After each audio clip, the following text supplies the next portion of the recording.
which put them in a position where they have to rely only on Mr. Morrison's trust fund to get by.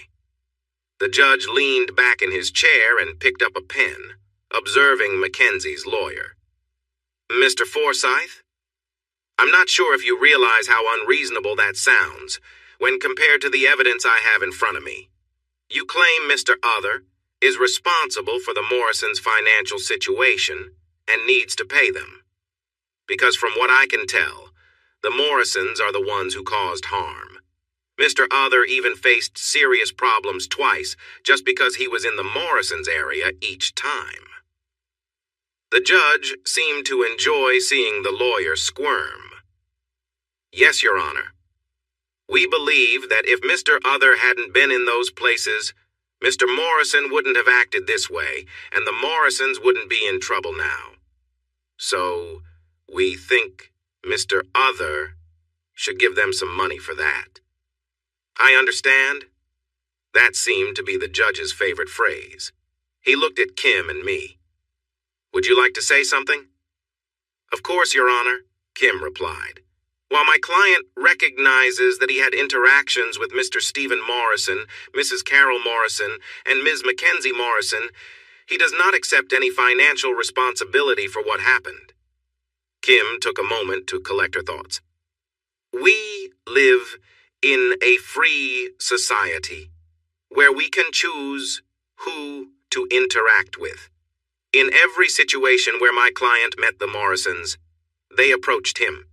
He never started the contact. In every case, except for that one in the hospital when he was given unknown substances, my client tried to leave the situation. He was the one who suffered. Furthermore, we believe that the Morrisons could have chosen to walk away and not engage with my client. If they had done that, they wouldn't be facing financial troubles now. Their current situation is a result of their choices. The judge listened to Kim.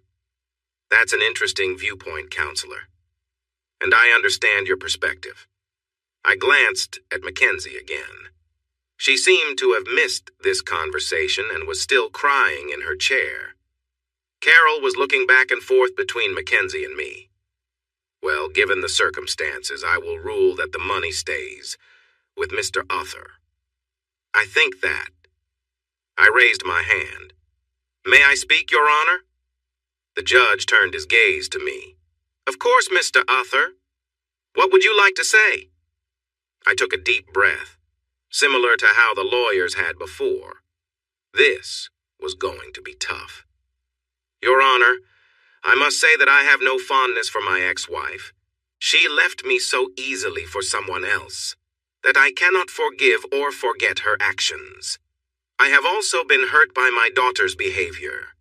The way she has treated me over the past few years has been painful. A lot of the love I once felt for her has faded. I understand, Mr. Other. I encounter such feelings often in my role. What are you trying to convey? I'd like to make one final gesture to my daughter, I said. Mackenzie looked up at me suddenly, hope shining in her eyes. Your Honor, I have worked hard to create a new life for myself over the past couple of years. To get to this point, I have faced many challenges, both physical and emotional, mostly because of the women on the other side of this court and the man you removed earlier. I smiled and shared this. Through it all, I have found love again. We just got married this past weekend and plan to enjoy our honeymoon after this is finished. I realize that I may never want to see my ex-wife or former daughter again. I want to move forward in love with my new family and build a happy life. The judge raised an eyebrow. I reached out to Kim and she pulled out the document I had asked for. Her expression seemed to ask, "Do you really want to go through with this?" I wasn't sure, but I wanted closure. I wanted it done. This document was prepared by my legal counsel. It states that I will transfer $142,000 from the bank account I initially set up for Mackenzie's college funds into a special trust. Carol stared at me with her mouth open. I couldn't tell what Mackenzie was thinking. She was still crying. The money in this trust can only be used for Mackenzie's living expenses and education costs when she starts college. Since she is 17, Mackenzie will be able to start college next year, so if she is accepted, most of her tuition and costs can be covered by this money. However, if she does not go to college, the trust will be inaccessible until she turns 30, at which point she can take out up to $5,000 each month. The only other condition is that neither Carol nor Mackenzie Morrison will have any contact with me again. I heard Mackenzie take a deep breath from the other side of the room. The judge just looked at me. I continued. Every time my ex-wife speaks to me, she asks for this money. Since the divorce, I have not touched the account. I am tired of arguing over it, so I want to give it to Mackenzie under the conditions I've set. I can't handle the pain that comes with every interaction with my daughter. I spoke clearly, though I felt tears running down my face.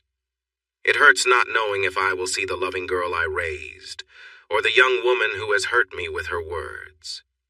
Even now, after all this pain, a part of me wants to run over and hug her, to let her know how much I love her. I heard Mackenzie sob. If I looked around the room, I saw that most people, even Carol, had tears in their eyes. Your Honor, I cannot move on with my new life if I keep looking back. These women have caused me pain, but I know I can heal if I let go. My new life with my new family is calling to me. If I can do this one last thing for the young woman over there, the girl I used to call my daughter, and make sure that Stephen Morrison does not get to that money, I think I can finally feel at peace. My life would be so different if he had not gotten close to my ex-wife. I might still be divorced, but I could still have a relationship with Mackenzie. This is my offer to Mackenzie. Thank you, I said to close. I turned away, took a tissue from Kim, and wiped my eyes. The judge cleared his throat. Would you like to say anything more, Counselor? Kim also cleared her throat. Yes, Your Honor. We have set 30 days from today for Ms. Mackenzie Morrison to accept this agreement. If she does not accept it by then, the offer will be canceled and my client will keep the funds. I think that is fair, Counselor, the judge replied with a nod. Now, regarding the issue of mental cruelty, this matter is settled in favor of Mr. Terry Other, with no financial effects on either side. Each party will pay for its own legal expenses. About the financial hardship, I again conclude in favor of Mr. Terry Other, again with no financial effects on either side, and again, each shall cover its own legal costs. The financial offer to Ms. Mackenzie Morrison is noted but is outside this court's authority. In my closing statement, I would like to address Mrs. Carol Morrison. Mrs. Morrison, may I have your attention? Carol straightened up. Yes, Your Honor. Mrs. Morrison, it is not usual for me to speak to someone in the audience, but I feel I need to give you a warning. Many of the records show you in an unflattering way. A lot of what has happened is, in some way, because of your actions. You think you are in a very difficult financial situation, but I do not believe that is the case. Carol swallowed hard. I cannot tell you how to live your life. However, I suggest that you think carefully about your situation and that of your daughter. I also advise you to stay away from your ex-husband moving forward, regardless of what your daughter decides about the university trust. Let him move on. It seems he is content. You also need to find some happiness for yourself. Yes. Yes, Your Honor, Carol responded. That is just advice, Mrs. Morrison, the judge warned, looking around the room. Well, this has been interesting, but I do not want to see any of you back here again. This court is now adjourned. And with that, it was over. Kim took the agreement to Mackenzie's lawyer, and we left the court. At the cafe, we saw Paul and the girls anxiously waiting for news. I felt a bit sad after the court hearing, so Kim shared most of the details, including my heartfelt speech at the end. My wives were proud of me and held me close, whispering words of love in my ear every few minutes. We talked for about an hour, and during that time, Kim noticed Carol and Mackenzie leaving the courthouse. The other person wasn't with them. They looked tired and worn out from a distance. I could relate to how they felt. Our honeymoon was wonderful. During those 10 days, I got to learn more about my wives, and we enjoyed our time together. We wore very little clothing most of the time, and my wives looked great in their swimsuits. When we went out, I felt proud, walking alongside two beautiful women. By the time we got back home, I had almost forgotten about my past life. It was a small detail, but Mackenzie signed the agreement, and Kim took care of everything, moving the money into the trust. She asked if I wanted to know what Mackenzie would study at university, but I said no. I felt that part of my life was finished.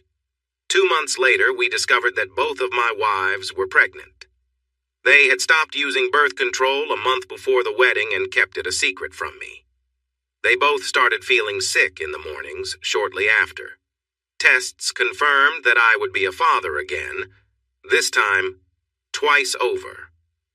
My parents were thrilled, and I got both teasing and high fives at the office. We were all surprised at the 12-week scan. Both my wives were expecting twins. I wasn't sure how we would manage 4 babies at once, but as I cuddled with my wives that night, I knew we would face it together. Kim and Paul couldn't believe the news, and Kim playfully teased me for weeks about having 2 pregnant wives, both expecting twins. She also shared that she and Paul were having another baby, so that would make 5 new little ones in our circle. The only sad news was that my mother was becoming quite fragile. Her cancer was getting worse, and we were all concerned. Harmony spoke with different specialists, and before it was too hard for her to travel, we visited 3 cancer doctors. They reviewed my mom's medical history and all agreed that we should focus on making her comfortable and continue her treatments at the local hospital. We finally convinced my parents to move to Bathurst for better support. This way, they could be nearby and help with the babies when they arrived. It also meant we could have our mom close for support. By the time the girls were 6 months along, we had moved our mom and dad into a small place about 15 minutes away. Dad was working part-time for a local builder, and Mom usually had someone with her during the day or night. We encouraged Kim and Paul to move too. They settled into a house near our parents' home. Kim was a few weeks ahead of the girls and a bit grumpy. Paul and I handled most of the moving while Kim scolded us for everything we did wrong. She was preparing for the baby. My niece Candace thought it was all a fun adventure. She had just started speaking in full sentences and found it funny when her mom asked her dad to move the same box to different rooms in just a few minutes. She also loved to touch her mom's and aunt's baby bumps, feeling the little kicks. Both Melody and Harmony were growing quickly, and since Kim was a bit ahead of them, she was also quite big. I should mention that the air conditioning in the house was quite cold. It reminded me of a scene from a movie where a character keeps changing clothes while moving in and out of the house. All 3 pregnant women wanted the cool air, so we made sure the temperature was comfortable all day long. As the time got closer, it was also one of the few times my wives didn't cuddle with me at night. It wasn't because they didn't want to, it was just too hard for them. I would cuddle each of them separately in bed each night, and we made do by holding hands until the babies arrived. When the time came, it all happened at once. I've mentioned the special bond twins have before, and my girls certainly felt it during labor too. At 38 weeks, they went into labor just 2 hours apart. Since they were having twins, we all agreed it was safer for them to have a cesarean birth. Both my girls were prepped in operating rooms next to each other as I nervously walked between them. The first to be born was my son, Adam. He had a big shock of brown hair and a strong cry that any father could be proud of. Next was my daughter, Grace, who was calm and had striking green eyes. Then came my third daughter, Beth, who was born next. Like Adam, she also had a strong cry. Finally, my second son, John, was born. We initially wanted to name him Colin, but he looked so much like my father that we chose to honor him by using the name John. 3 days later, Kim went into labor and welcomed Candace's little sister, Holly. We would all be raising a big family together, and even though it might get hectic, I knew I would not want to be anywhere else. I almost regretted those words during the first 6 months. With 4 new kids to care for, everyone was exhausted. There were constant diaper changes. The girls were always feeding the little ones. At times, it felt like we would lose our patience with each other, but around 6 months, all 4 of them began sleeping through the night. We eventually found a routine, and our closeness returned even stronger. The kids were nearly 2 years old when we lost Mom. She held on for as long as she could, and we supported her every day. In her final days, she spent a lot of time with her grandchildren, showering them with love and warmth. I hope the kids remember her fondly as they grow older. There's a wall full of pictures of her holding all 6 grandkids in our parents' hallway. Dad was sad but proud. Mom had fought valiantly and never gave up. We knew the end was near when she asked us 5 to come and see her one Saturday afternoon. That afternoon, we did what we always did as a family. We joked and reminisced about our childhood. We laughed about the busy life we were now living with 6 kids. I think Mom sensed it was time, because she started asking for a few moments alone with each of us. She hugged Melody and Harmony closely, even though she was very frail.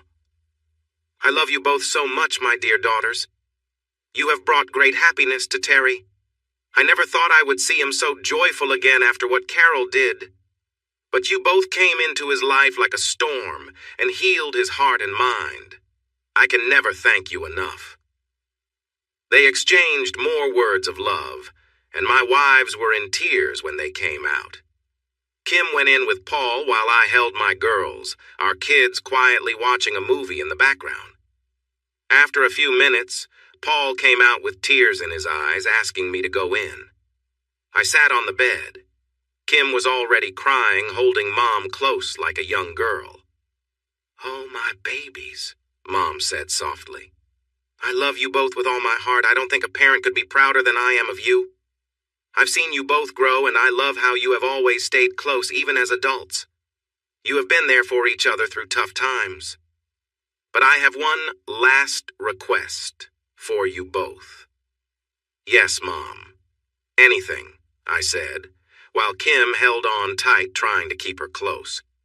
"I need you to take care of your dad. He's trying to be strong, but he needs you both to help him face what's ahead. He still has many years left, and I don't want him to feel lost. Your father is my greatest love, and I will always be with him. Even in death, our love will remain." We were all crying now. I remembered a time a few years ago when Mom had asked me something similar. Even now, as she grew weaker before our eyes, my mother kept thinking of her family. Despite the pain and the illness, she focused on her husband. "Promise me, you two. Look after your father," she said, gently. We held on to her tightly, tears streaming down. "We promise, Mom. We will," my sister Kim said through her sobs. We all stayed there a while longer, feeling only love and support for each other. Then, Mom asked to speak to me alone.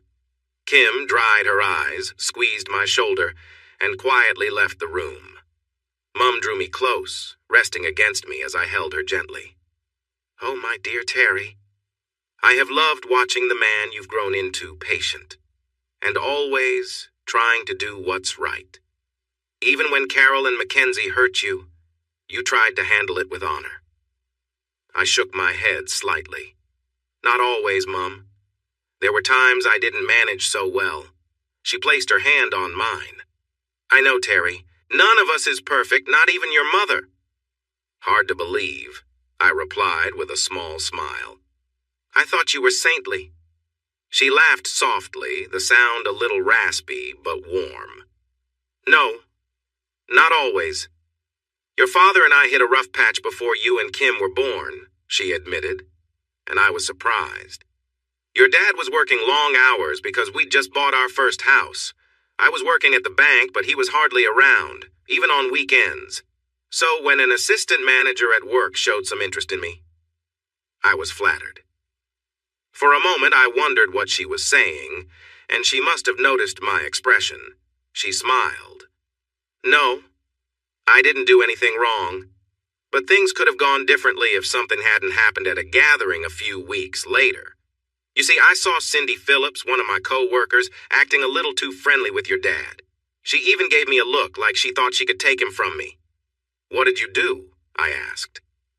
I decided that I wasn't going to lose what was important to me.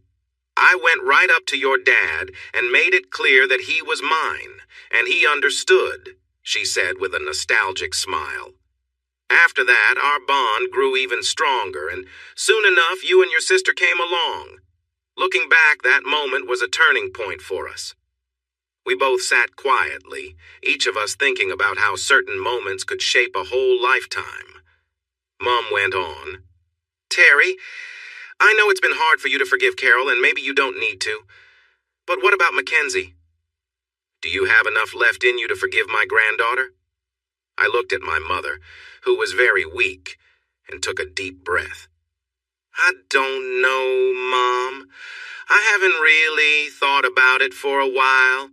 She hurt me a lot, and I'm not sure how I would feel if I saw her again. She nodded slowly. Terry, please think about it. I'm not asking you to go find her and bring her back into your life. You have so much on your plate right now with your 4 kids and Kim's too. I doubt reaching out to Mackenzie would be a good idea. She smiled softly. By the way, did you know Kim is having another baby?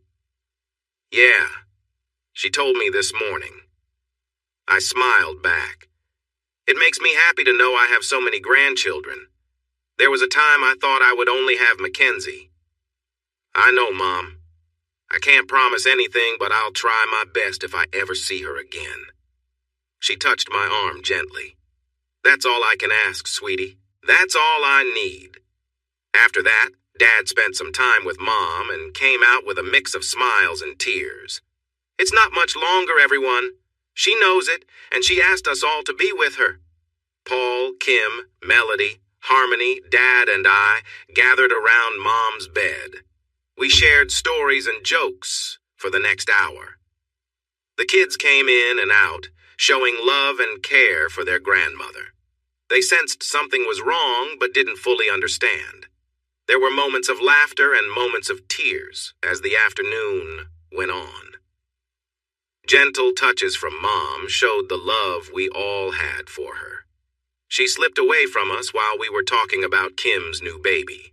We heard her laugh at the idea of it being a boy, and then we looked over to see her smiling, but the light had left her eyes. Her breathing had stopped, yet she looked peaceful, even though the essence of who she was no longer with us. The rare cancer that took over her body had affected her deeply, but it never broke her spirit. Josephine Marie Other was quiet and gentle at times, yet she always loved us unconditionally. That evening, we all cried together, leaning on each other in our sorrow. A little over a year later, Kim gave birth to Joseph, named after Mom. We were having a family barbecue on a lovely spring Saturday. Dad was with the rest of the family. He had been sad for a while after Mom passed, but one day he told us she wouldn't want him to stay gloomy for the rest of his life. Dad, Paul, and I were bringing in the food when I noticed 2 women standing there who hadn't been invited. Most of us were lost in our own thoughts when the metal plate dropped to the floor, pulling everyone's attention back to me. Hi, Terry, Carol, my ex-wife, said as she looked at me. She felt tired and worn out. Over the years, she had gained weight in places she didn't like. Her once attractive curves were now covered by excess weight. I, on the other hand, was still in good shape. In fact, I probably looked even better since we last met, especially if her hungry eyes were any clue. I bet she didn't know how we would react to her showing up uninvited. But deep down, she must have realized it wouldn't be a warm welcome. Our second visitor looked at me, and before I could say anything, Mackenzie, my ex-stepdaughter, chimed in. "Hi, Daddy." She stood with her head slightly down, peeking at me from under a worn baseball cap I had given her years ago. Mackenzie looked nothing like the girl who had hurt me in the past. She seemed fragile, just like her mother. For what felt like a long time, we all just stared at each other. The only sound was from the kids at the table, but even they sensed something was wrong and noticed the two unexpected guests interrupting dinner. I sighed and bent down to pick up the tray of meat I had dropped, placing it back on the table. I signaled to Martha, who recognized them and was glaring at them. "Martha, could you please serve the kids some food? I think this may take a few minutes," I asked. She stopped glaring at Carol and Mackenzie. Her expression softened as she looked at me. Martha knew my struggles almost better than anyone else. She had supported me through a lot over the years, and likely understood how I felt at that moment. She was one of the wisest people I knew, and crossing her family would not sit well with her or her community. Suddenly focused on the kids, her former family seemed to fade from her mind. "No problem, Terry. You take care of what you need to. I'll handle the kids," she replied kindly. I turned back to my ex-family and let my expression show how I felt. "For the sake of the children here, I won't say everything on my mind right now. But you both need to understand that you are not welcome here." I struggled to keep my voice steady, almost letting my frustration slip out. Carol looked upset, but it seemed she expected such a response. Mackenzie appeared ready to cry. At that moment, Kim stood beside me, with Melody and Harmony flanking the other side. Melody took my hand, silently reassuring me that she was there for support. She recognized the visitors, just like her sister Harmony, and understood how I might be feeling. Carol sighed deeply and looked around the room before settling her eyes on me again. Once I cherished those eyes and loved looking into them. Now, all I could see was a face filled with pain, regret, and sadness, which caught me off guard. "We know, Terry, but we need to talk with you." Oh no, I never thought my old family would show up in my life, here, in Bathurst. First, rules said that Mackenzie had to stay away from me if she wanted to access her trust fund for college. Second, these women had blamed me for all their problems, even though they made their own poor choices when I was around. As I mentioned, Carol didn't look well. Unlike my wives, Melody and Harmony, she seemed out of shape. Her face had deep lines, and her body didn't seem attractive anymore. At that moment, she looked more like a potato than a stylish mother in her late 40s. It seemed like she had given up on life. On the other hand, Mackenzie, my former daughter, had lost a lot of weight. She looked thin, her skin sagged a bit, and her movements seemed awkward and painful. She didn't have the lively spirit that should come from someone in their 20s. Despite everything that had happened, I doubted either of them would just show up at my door without a good reason. Considering how they appeared and our past conversations, I worried they might be after money. For the last few years, Carol's new husband and Mackenzie's stepfather, Stephen Morrison, whom we called unkind names, had been in prison for 30 years after pleading guilty to serious assault.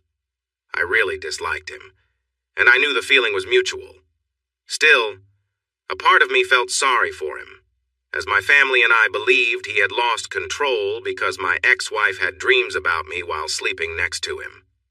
I looked around the room at everyone present. My lovely wives, Melody and Harmony. My father, John. My sister and her husband, Kim and Paul. My in-laws, William and Martha. And my former family, Carol and Mackenzie. They were all watching me, waiting to see what would happen next. I focused back on Carol and Mackenzie, thinking about them. Old feelings returned anger for their betrayal and how they left me for someone else because I didn't seem enough for them. Each encounter had been filled with disappointment as they flung insults my way. Every conversation felt insincere as they asked me for money. I wanted to tell them to leave, but something stopped me. This was my home, and I took a deep breath, counting to 10 while they waited for me to speak. I sighed and said, "Let's go sit in the back and get this over with." I looked at Martha with the kids and then Paul. "Martha and Paul, could you feed the kids while we talk outside?" "Sure, Terry," Paul replied, sitting next to his daughter, Candace, and my son, Adam. Between us, we had 7 kids. I had 2 sets of twins, one with my legal wife, Harmony, and one with my assumed wife, Melody. To make it more interesting, Melody and Harmony are identical twins. As far as we knew, 2 sets of twins from the same father had never happened before. A few medical journals had written about us, but we decided not to go public. I love my wives and kids, and I didn't want to subject them to the chaos of the media. We walked to the back and settled at the large family table on the deck. The lights lit up the garden, which I had just tidied up that day, and the smell of fresh-cut grass helped ease everyone's nerves. I sat on one side of the big table, with Melody on my right and Harmony on my left. Across from us sat Carol and Mackenzie, with Kim at one end of the table. A few moments later, my dad and William came out with a pitcher of water and cups for everyone.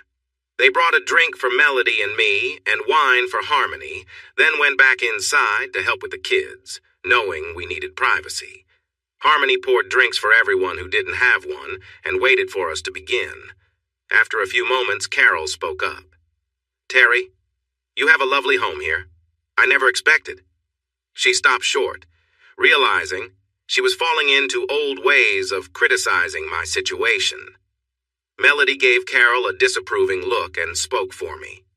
"Thank you. It's a wonderful place, passed down in the family for years. Now that Terry is our husband, he's part of that family too." Carol and Mackenzie stared at me in surprise.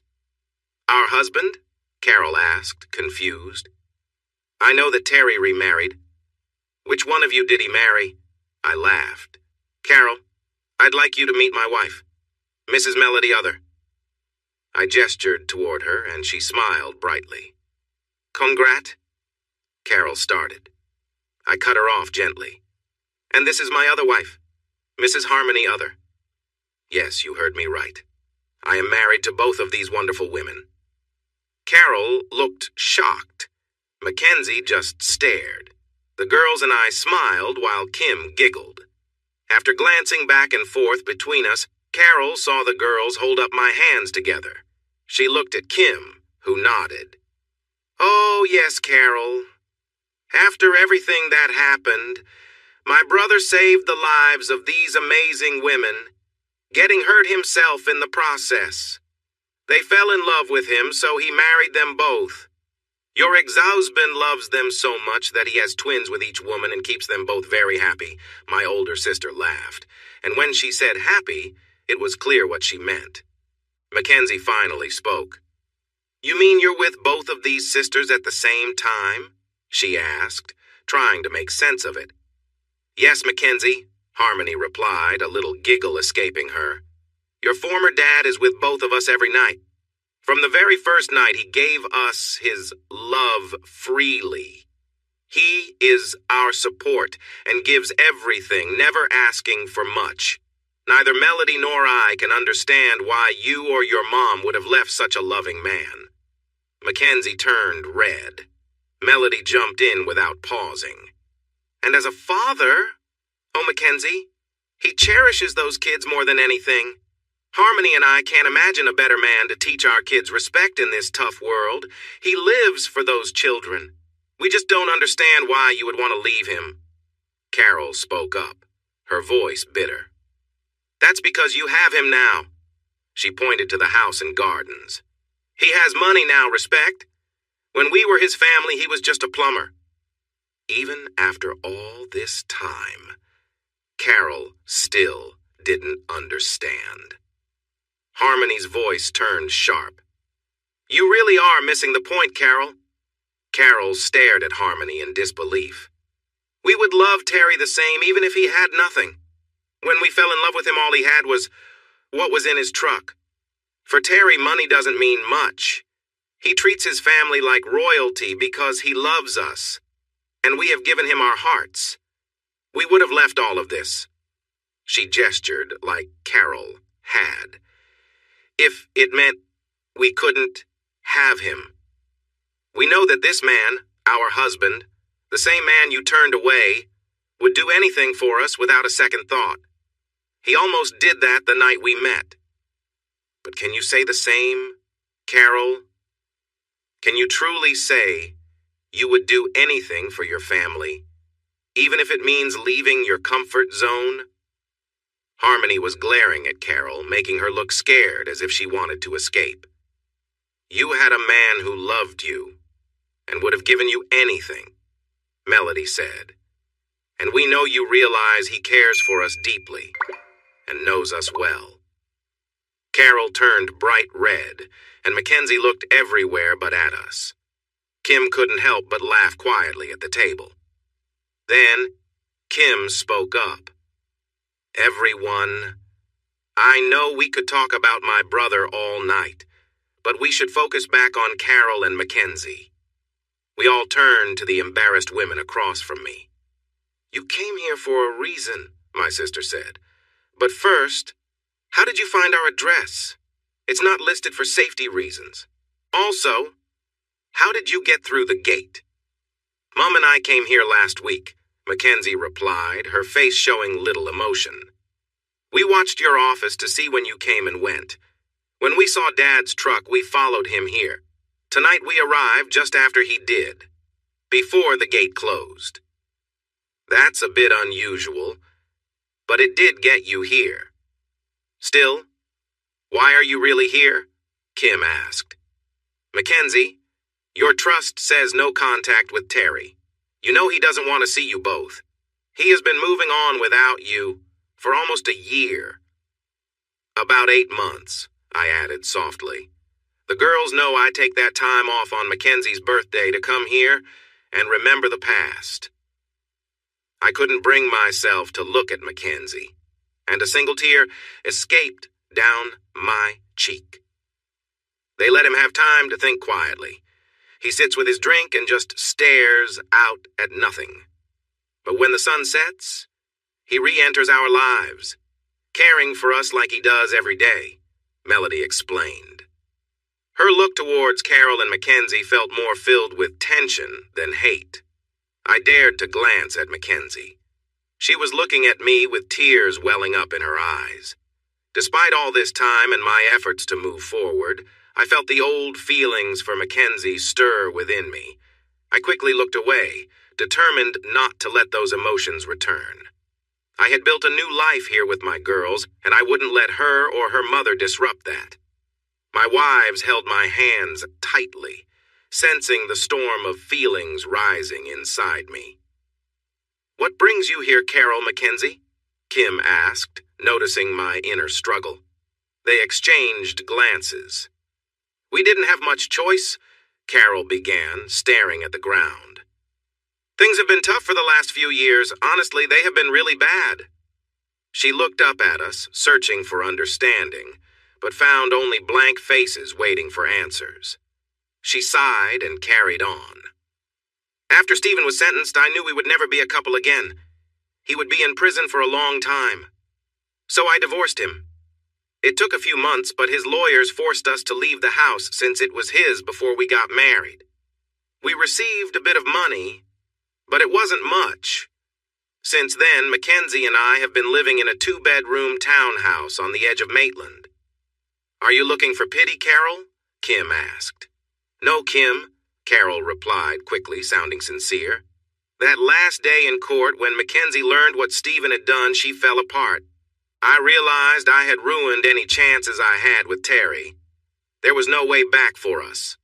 I heard he had remarried, but I never thought he would marry both of you. She offered a faint smile. Even at my best, I couldn't compare to either of you, let alone both, and my best days are behind me. She sighed again, hoping for sympathy, but got none. After that day, I understood that I not only lost a man who gave me everything, but I also hurt Terry's relationship with Mackenzie. Her small smile faded, and she stared into space. I could say Stephen encouraged my actions and was the real problem. But that's not true. I could have divorced Terry and married Stephen while helping Mackenzie stay close to her dad. But I knew I had to push Terry away. If I didn't, I wouldn't be able to let go of him. Why? I asked, my voice trembling. I was curious for the first time. I wished I wasn't, but I was. For the first time in many years, I felt Carol look at me. Not just to see what she could gain from me, but to truly consider my feelings. She sighed. Because I still love you, Terry. I knew that if I didn't let go of you, I would want to return one day. The affair with Stephen was exciting, but he only cared about himself. A small smile returned at that thought. But I could sense my wives wanted to respond, and so did I. I squeezed their hands, and they held mine in silence. Carol went on. You were right that day at the courthouse, Terry, when you said I dreamt about you. I dreamed of you coming back, holding me close, so passionate like we used to be when we were younger. She glanced at her daughter. Sorry, Mackenzie, but it's true. I dreamt that your father would come back, forgive me, and we would be together forever. In my dreams, I didn't mind what job he had. I just wanted to feel loved. Sadly, Stephen never really loved us. To him, we were just there to make him look good. They were my dreams. But when I woke up, I faced the reality of my life as Mrs. Stephen Morrison, and I felt like I had to hurt Terry again. Stephen encouraged that feeling, and I didn't realize it was me crying out in my dreams that pushed him too far. I felt little sympathy for her, knowing there would be no chance for us to fix things. Still, her words answered a few of my questions. So, you're divorced and living in an apartment in Maitland. That doesn't explain why you're here, I said. Well, as I said, I knew we had ruined any chance to be close to you. After my divorce from Stephen, I had to stop Mackenzie several times from trying to reach out to you.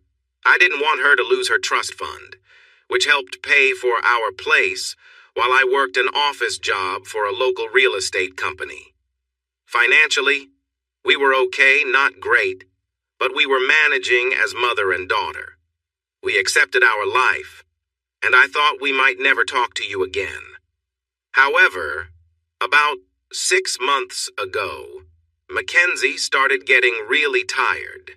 She would come home and just collapse. After a few doctor visits, we found out she has a rare kind of bone cancer. She paused for a moment to let that sink in. Same as my mom? I asked, feeling my frustration grow. Yes, Terry. We didn't know it then, but yes, it's the same as your mother's. We ended up at the same doctor, and about 3 months ago, he discovered that you were Mackenzie's biological father. Mackenzie looked at me with fear in her eyes. She was sitting with me but seemed unsure of how to talk to me. She needed something. So, what do you need, Carol? Mackenzie? Is it more money you're after? I asked, feeling angry. Even with the pain of cancer and watching my mother suffer, I was annoyed that everything seemed to revolve around money with them. Harmony touched my arm before I could get more upset. No, honey, for once, I don't think it's money they want. I believe it's you they need. Me? I asked Harmony in surprise. I saw Carol nod as I glanced at Harmony, a curious look on my face. Harmony connected the dots. Yes, Terry, remember when Josephine was nearing the end? They were exploring a new treatment for her type of cancer, which included a bone marrow transplant and some plasma injections to help with the cancer treatment alongside regular chemotherapy. Right, Carol? Yes, Harmony, is it? Carol answered softly. Harmony nodded. That's correct. Our budget for Mackenzie's care is tight, but we can manage. I know you might think I'm being harsh after all we put you through, but Mackenzie wouldn't want me to ask you for money. I wouldn't if it wasn't truly needed. However, we need your consent for tests to see if you might be a match for donating bone marrow for Mackenzie's treatment. There it was. My daughter, someone who had hurt me, needed my help. There was a chance to save her life. When I looked at Mackenzie, she looked back at me with fear in her eyes. She was understandably scared that I would refuse the test, but she might also have been afraid I wouldn't accept her again after everything that had happened. I wasn't sure how I felt. The silence lingered for a few moments as we all lost ourselves in our thoughts. Melody gently stroked my hand. Harmony held me close, sharing her strength with me. Kim, I turned to my sister. Could you take Carol and Mackenzie inside for a moment? I need to talk with my wives. Of course, little brother. Carol, Mackenzie, follow me. She led them inside. Well, my loves, what do you think? I asked when the door closed behind them. Harmony replied, Mackenzie isn't well. That's clear. Her skin is pale and she looks a bit undernourished. She shows signs of someone with cancer like your mum. She said it with a frown, knowing it would be hard to hear. Yes, she doesn't look good from the last time I saw her. But I meant, what do you think I should do? I asked. Baby, Melody spoke gently. I understand. They both hurt you, and honestly, I wanted to react strongly just now while listening to your ex-wife. But she still cares about you. She took a breath. But your daughter is sick, and no matter what has happened, you have a chance to help her. Would you really deny her that chance because of your feelings? She was right. I couldn't let my feelings stop me from saving a life. I sighed. No, I wouldn't. When I looked at her, all I saw was my little girl, scared and in pain. I thought my feelings for her were gone, but they weren't. I wrapped my arms around both of my wives. I'm not sure I can do this without both of you. I don't feel strong enough. We're here for you, dear, Harmony said gently. Neither Melody nor I want you to go through this alone. But you need to do one thing first. What is it? I asked. You and Mackenzie should have a talk, just the two of you, Melody added. Harmony agreed with a nod. I felt a wave of panic. This was not something I wanted to do right now. No, I can't. I don't know if I can handle that. Terry, my dear, Melody said softly while hugging me. We believe in you. You need this more than anything else. What about Carol? I asked, trying to shift the topic. Forget about Carol, Melody replied sharply, her earlier warmth gone. She deserves what she has coming for how she treated you. Then she softened her tone. But Mackenzie is still your family. I know it's hard to think about forgiving her, but you could help her with the illness that took your mother. Shouldn't you at least try? I looked at her and sighed. That feels unfair, Melody. Bringing Mom into this? She blushed but shrugged it off. I may not like Mackenzie much. Our last talk on the phone confirmed that. But I don't want to see her suffer and lose her life. That's a good point. Harmony, do you agree with your sister? I turned to my other wife. She nodded. I do, love. And you should talk to Mackenzie first. You found some closure with Carol outside of court, but I don't think you ever had a chance to talk with Mackenzie. We sat in silence for a few minutes, but I thought there was no better time than now. Okay. Could you both ask her to come out and sit with me? Both of them kissed me, and I watched them as they walked back into the house. Finally, I stood up, finished my drink, and moved 2 chairs to the edge of the porch. I sat back down, thinking about what would happen next while looking out over the backyard. A few minutes later, I heard the back door open again. Soft footsteps approached, and then Mackenzie sat down next to me. She offered me a drink. Melody told me to give you this, she said, handing me a drink. She said your other one would be empty. I took it and thanked her. In her other hand, she held a juice. You don't drink? I asked her. Not anymore. I can't with the medication I'm taking, she replied. Once I turned 18, I started drinking rum and Coke like you, but I usually stuck to Bundy because I couldn't afford the nicer stuff. I snorted and glanced back at the gardens. Rum, huh? She sighed.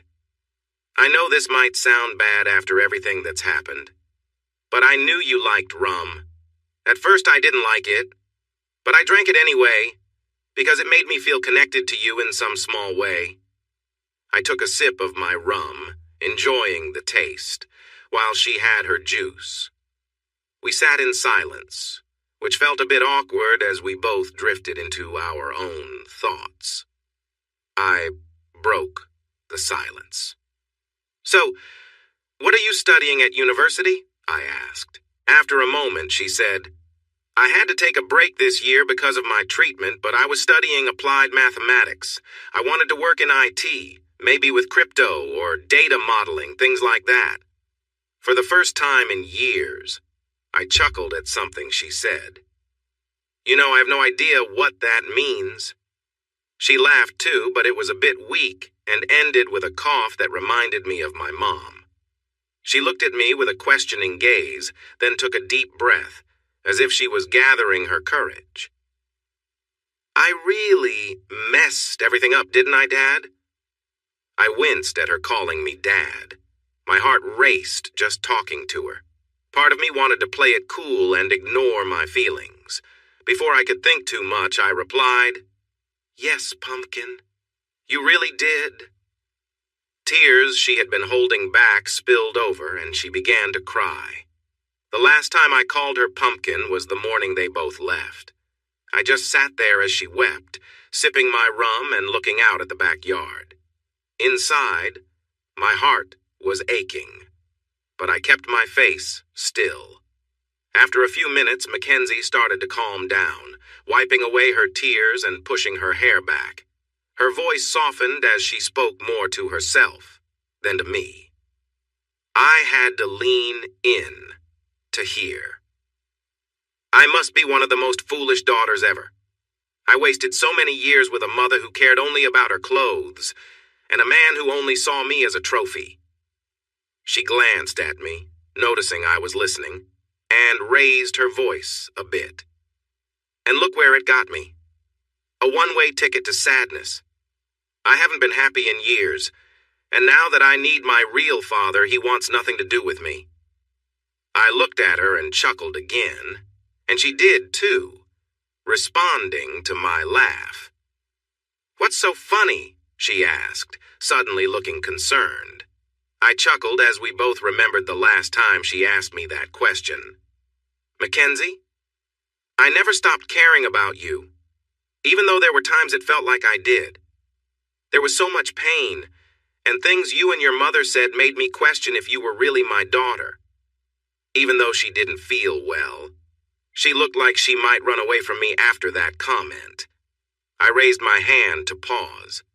But I always cared about you. So right now, Mackenzie, I'm scared. I'm scared that if I try to open my heart to you, you'll hurt me again like you did all those years ago. Then why are you laughing? She asked, her voice soft and her eyes looking down. Because you called him a jerk. We rarely use his real name in this house, and when the kids aren't around, that's what we call him. She laughed, and a spark came to her eyes. But then her expression turned serious. Did he really try to hurt you? I nodded and took another sip of my drink. So even after that day in court, your mother never told you what happened? She shook her head. No, I asked. But she wouldn't tell me.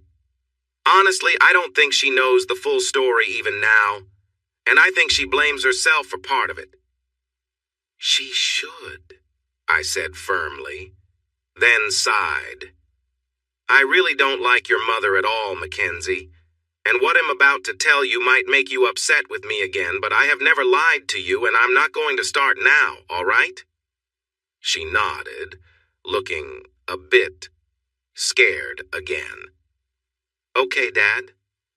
I gazed at her and saw her eyes for the first time in years. They were brown like mine, but now they had a hint of gray, probably from her illness or treatment. I let out another sigh. Mackenzie, to be honest, I don't think your mother ever really cared about me, and I'm not sure she understands what true love is. She says she does, but I don't see that she gets what it really means to love someone. When we were in high school, we had so much fun that it was clear we would end up together, and we did. You were born, and we got married. I'm not sure that was the best choice. Mackenzie looked at me, a confused look on her face. You see, I was always meant to be a plumber.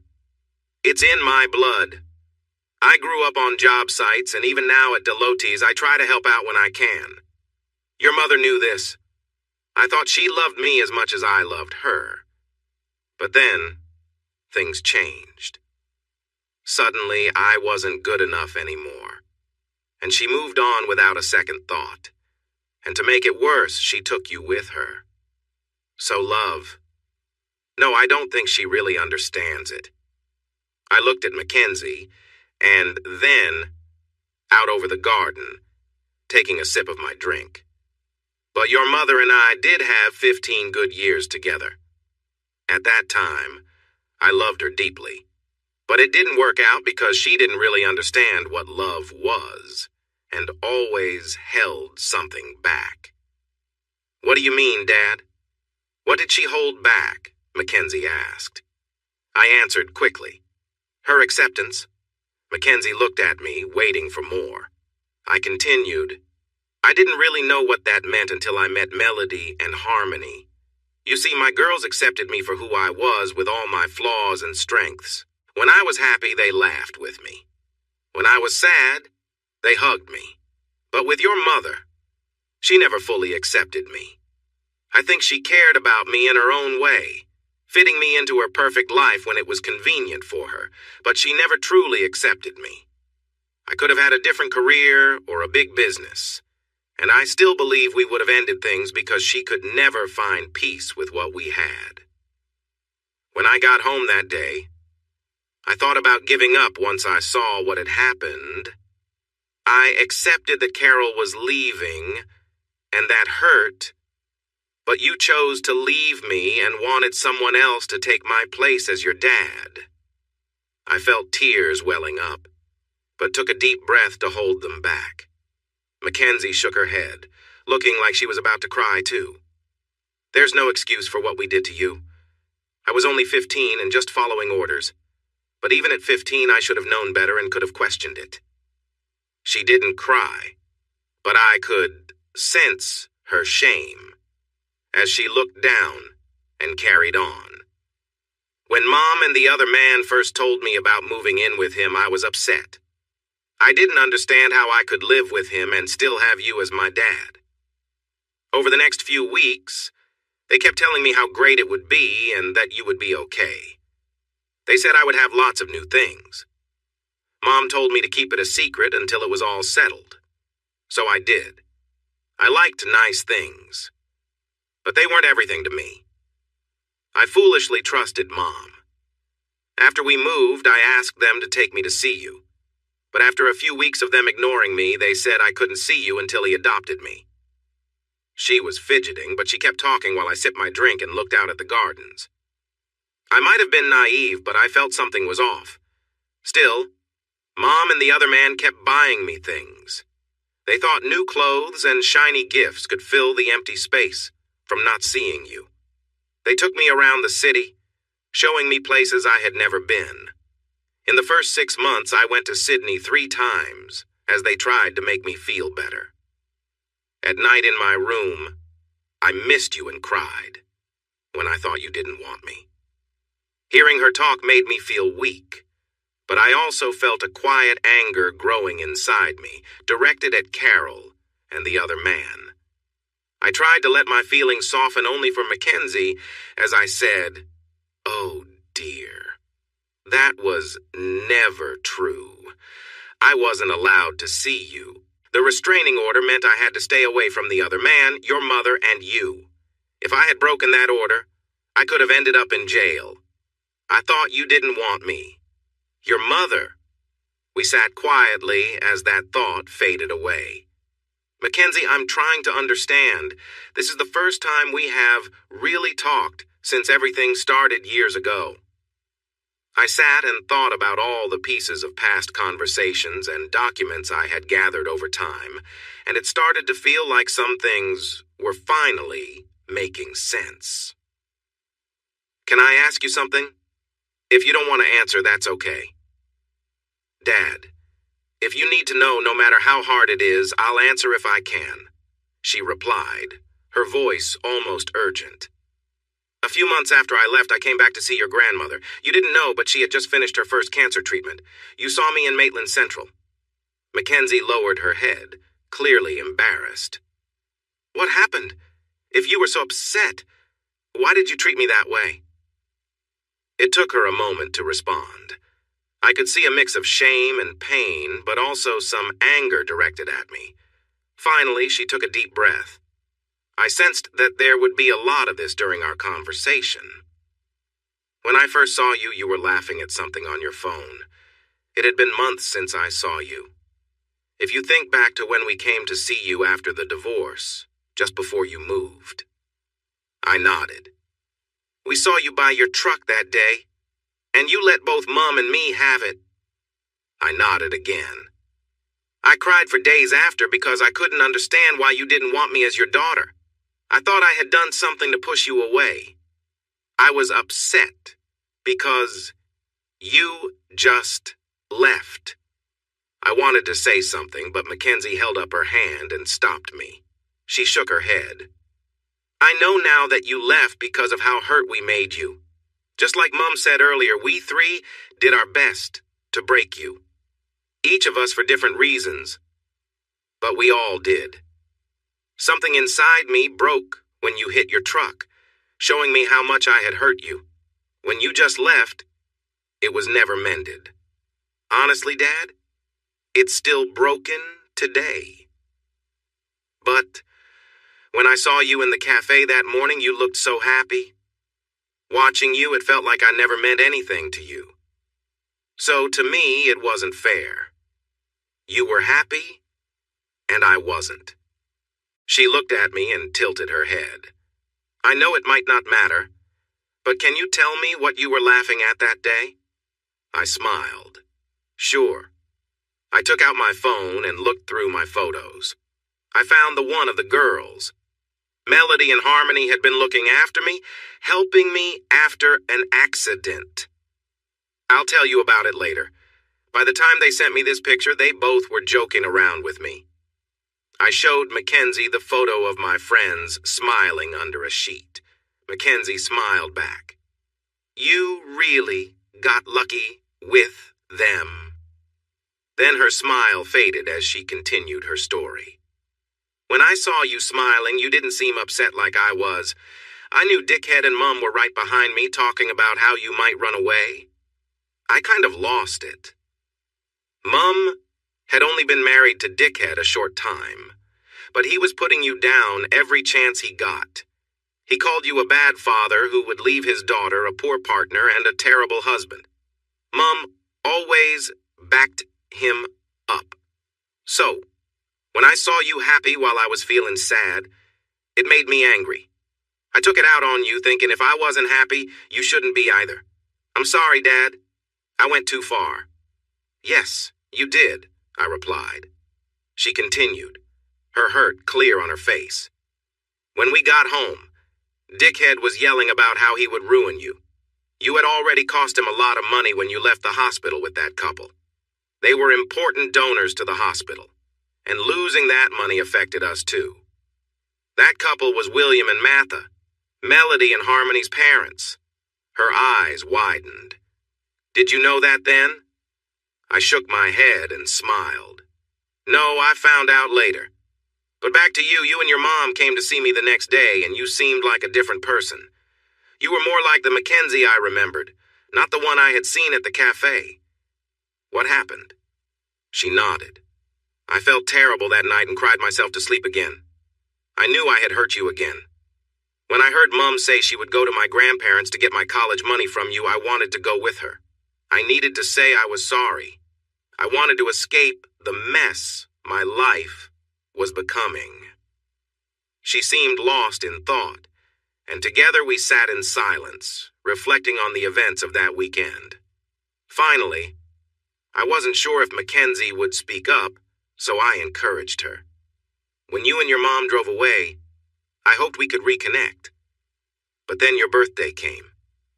Her voice was filled with sadness. My birthday. I really messed that up, didn't I? I chuckled lightly. Yes, you did. That was when I felt all the love I had for you fade away. I paused.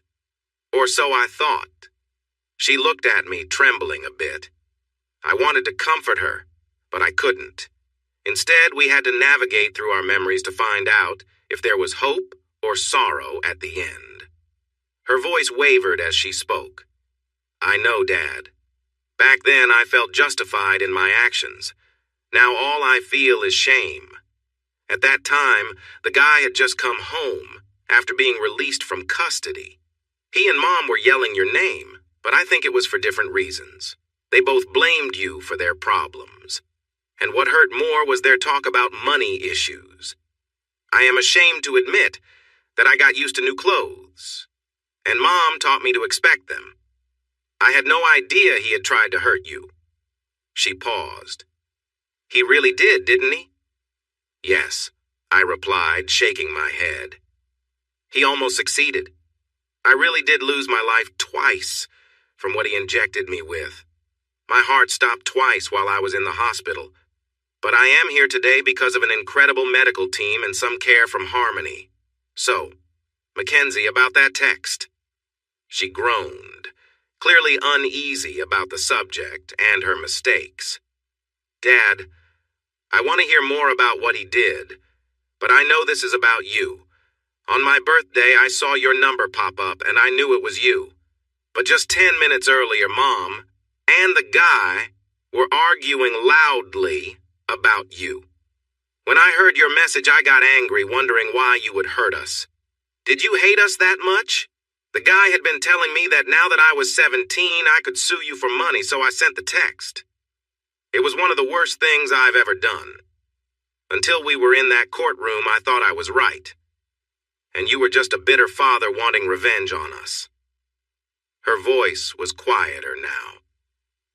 I never knew the truth until that day in court. I never allowed myself to see that we were the ones in the wrong. I could hear the pain in her voice. I never truly thought I would lose you, until I heard he tried to hurt you. At that point, I felt completely broken. I remembered that day when Mackenzie started crying as we shared our story in court, and she continued to cry even as the session was wrapped up, and they led her and her mother into a different hallway. She went on, sadness woven into every word. I didn't even know about the offer and the trust fund until a few days later when the lawyer the guy got for me tried to explain it. All I could do was look at you. I didn't hear anything else. When I learned about the situation, I became very upset. I told them I didn't want to be part of it. It was my mom who convinced me to agree, saying I would never have your love again, so I should take the money instead. She looked at me as I sat there. I would have broken that agreement many times just to hear you say my name and get a hug from you, Dad. I didn't want your money. I just wanted to go back to when you cared about me, so I could be your daughter again. With that, she broke down in tears. She sobbed deeply, saying, I just wanted to be your little girl. I just wanted my dad. She held her arms around herself, breathing hard and moving side to side, lost in her sadness. I watched her for a moment, trying to stay calm, trying to look strong. But soon I couldn't hold back my feelings. The love I had for my daughter, which had been buried for so long, suddenly filled me with warmth as I saw her so upset. I reached over and with great effort moved her chair next to mine, lifted her like she was light, and held her close. Her cries turned into deep wails. I wrapped my arms around her and held her on my lap. She pressed her fists to my chest and cried for the next 10 minutes. I rocked her back and forth like I did when she was a little child. I didn't want to let her go, and my tears fell as we both sat on the porch, crying together. In that moment, I would not have let her go for anything. As the moon began to rise, our emotions calmed down. Our sobs turned into quiet sniffles, and Mackenzie relaxed against me. During all the time since my journey had begun, I rarely allowed myself to dream about holding my daughter again. It felt like part of my heart had returned. With my eyes closed, I held Mackenzie gently, rocking with her, when I felt Melody's hand on my shoulder. My wife smiled sweetly at me, her eyes filled with pride for both me and Mackenzie. I'm sorry, my love. I know this moment is special for you both, but the kids want to come and say goodnight. Mackenzie looked up at me through her tears and managed a smile. She glanced at Melody, a bit anxious, but letting me go. She tried to smile in a way that didn't seem like she would cry again if I stood up. It's okay, Dad. We both needed that. If you need to put the kids to bed and promise me you will come back so we can keep talking, you can go say goodnight. I prepared to get up. Melody smiled and said, I'll stay out here with her if you want. I turned to Mackenzie. Actually, Mackenzie, would you like to help me get your brothers and sisters ready for bed? Both girls looked surprised. Dad, I'm not sure if I can. There's so much to do. I cut in. I know, Pumpkin, but I'd rather have you with me right now than staying out here. We can keep talking after everyone is settled. Melody helped Mackenzie and me up, and the three of us walked back inside. Everyone turned to look at us as we came in. We had been outside for almost an hour, and everyone noticed the tears on our cheeks and our red eyes. Carol quickly got up and approached us. It's nice to see you two talking, she began. Carol, it's time for my kids to go to bed, and Mackenzie and I need to keep discussing things. She nodded. I understand, Terry, I can wait. I shook my head. Carol, this will take some time. Mackenzie and I have important matters to discuss, and my family has been very kind to you lately. I think it would be better if you return to your hotel for tonight. She looked at Mackenzie, then back to me, ignoring everyone else. Okay, Terry, Mackenzie and I can come back tomorrow. I felt Mackenzie grip my arm tighter. I knew what to do. Sorry, Carol, but we want to talk tonight. You don't need to stay. Mackenzie can stay here with us, and we'll take care of her. Carol's expression changed, and I could see her frustration return. "What do you mean, Terry? My daughter needs me here. I brought her here, and you can't just ask me to leave." "Why not?" Harmony interjected, stepping into the room. She crossed her arms and shot a challenging look at Carol, but smiled at me. "Terry, the kids are ready for their story now, so don't take too long." Then she walked away, and I noticed Melody chuckling behind me, knowing what I was thinking. Mackenzie cleared her throat. "Mom, it's fine. I'm not a kid anymore. I'm 22. Dad and his family will take care of me. We can meet up in town tomorrow." She stood tall, but kept her grip on my hand. "Right now, I need to talk to Dad. It's been almost 7 years, and I can't let this moment slip away." "But," Carol started. "No buts, Mom. You're not helping. And with what Dad and I are discussing, having you here will make things harder." My ex-wife glared at me, clearly unhappy. "What have you been telling her, Terry?" "Not much, Carol. Actually, Mackenzie has been saying most of the things. It's interesting to hear her talk about her past, especially about being adopted when she was so young." I paused for a moment to let that sink in. Carol looked upset. She probably thought if she got kicked out, Mackenzie would go too. I had wondered about that an hour ago, but now I hoped things could improve with my daughter after our earlier talk and the emotional hugs we shared. Mackenzie spoke again. "Mom, it's okay, but I think you should go so I can spend some time with Dad. I'll be all right." Without waiting for a response, Mackenzie took her mother to the door and out to her car before tensions could rise. I was halfway through reading The Very Hungry Caterpillar to the kids when Mackenzie returned with Melody. I paused, allowing Melody to sit next to me like always. Harmony was on my other side, and to my surprise, Mackenzie joined the kids in the middle of the floor. By the end of the story, the kids were curious about the new woman. "Adam, John, Grace, and Beth, this is your big sister, Mackenzie Morrison. She is my daughter from my first marriage before I met your moms," I introduced her. "Actually, it's Mackenzie Brown," she corrected me. I raised my eyebrows in surprise.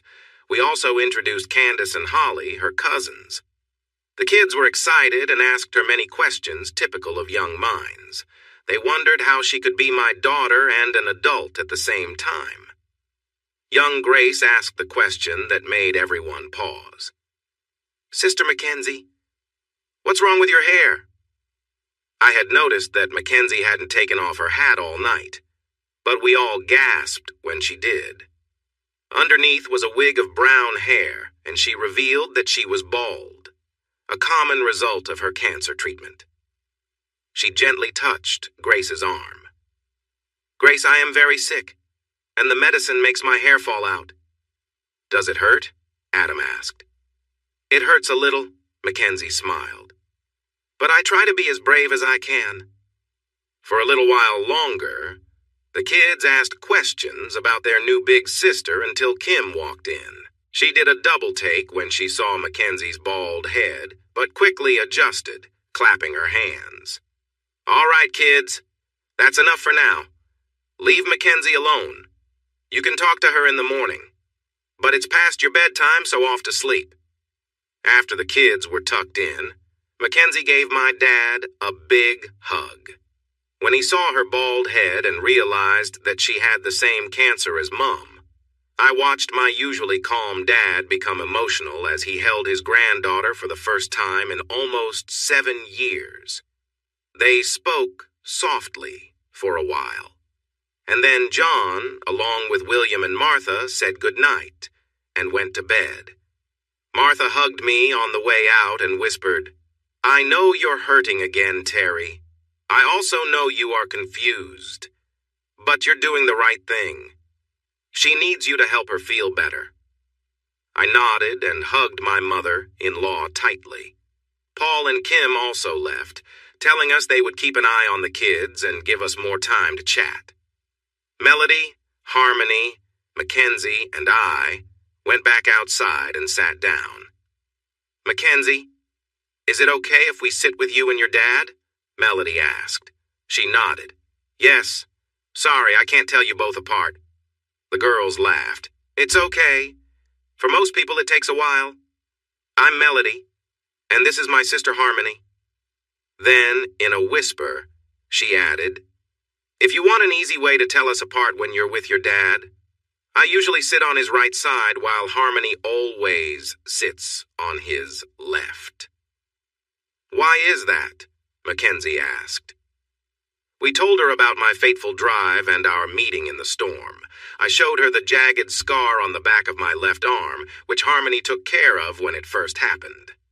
She always tended to my left side in those early days, so that became her seat, and Melody took my right. "So that's the reason I am always on his left," Harmony concluded the story. Mackenzie wiped tears from her face as she looked at me, feeling sad for everything I had been through for her mother and herself. Then she looked at the three of us and tilted her head. "So, are the three of you together?" "Yes," all three of us said together, sharing a smile. "So, how does that work?" my daughter asked. "Do you sleep in the same room or what?" "Oh no, sweetie," Harmony explained. "We all sleep in the same bed. From the moment we met, we've always done that." "So, how does it work?" "You know?" she asked, a little shy. The girls laughed. "You mean how we share time with your dad?" Melody asked, her mood changing to serious. My daughter blushed. "Yeah?" Melody leaned in a bit. "Mackenzie, what you need to know is that Harmony and I share your father equally. There is no separation between us. We support each other and care for him together." She leaned back, smiled again, looked at me and blew a kiss. I caught it in my hand and placed it on my cheek before blowing one back. Harmony reached over and gently touched my cheek with the air kiss I had sent her way. "You see," Melody said as she glanced at Mackenzie, "just like in a traditional marriage, we are a united family, and my sister and I love your father completely." "So, how do you work with the law?" Mackenzie asked, curious. I jumped in to explain. "Well, technically I am married to Harmony. That is what the government recognizes. But we also have a special legal agreement created by Aunt Kim, which we all signed. This agreement gives Melody the same rights as Harmony. It can't be registered as a marriage, but it is still legal. Honestly, I don't understand all of it, but Aunt Kim can explain if you want." Mackenzie looked down, a bit gloomy. "I don't think Aunt Kim likes me much after everything that happened." "It's all right, Mackenzie," Harmony said kindly. "It's true that Kim and Paul will need time to adjust to you. You did some things that hurt your dad, and they had to support him during that time." Mackenzie looked like she was about to cry.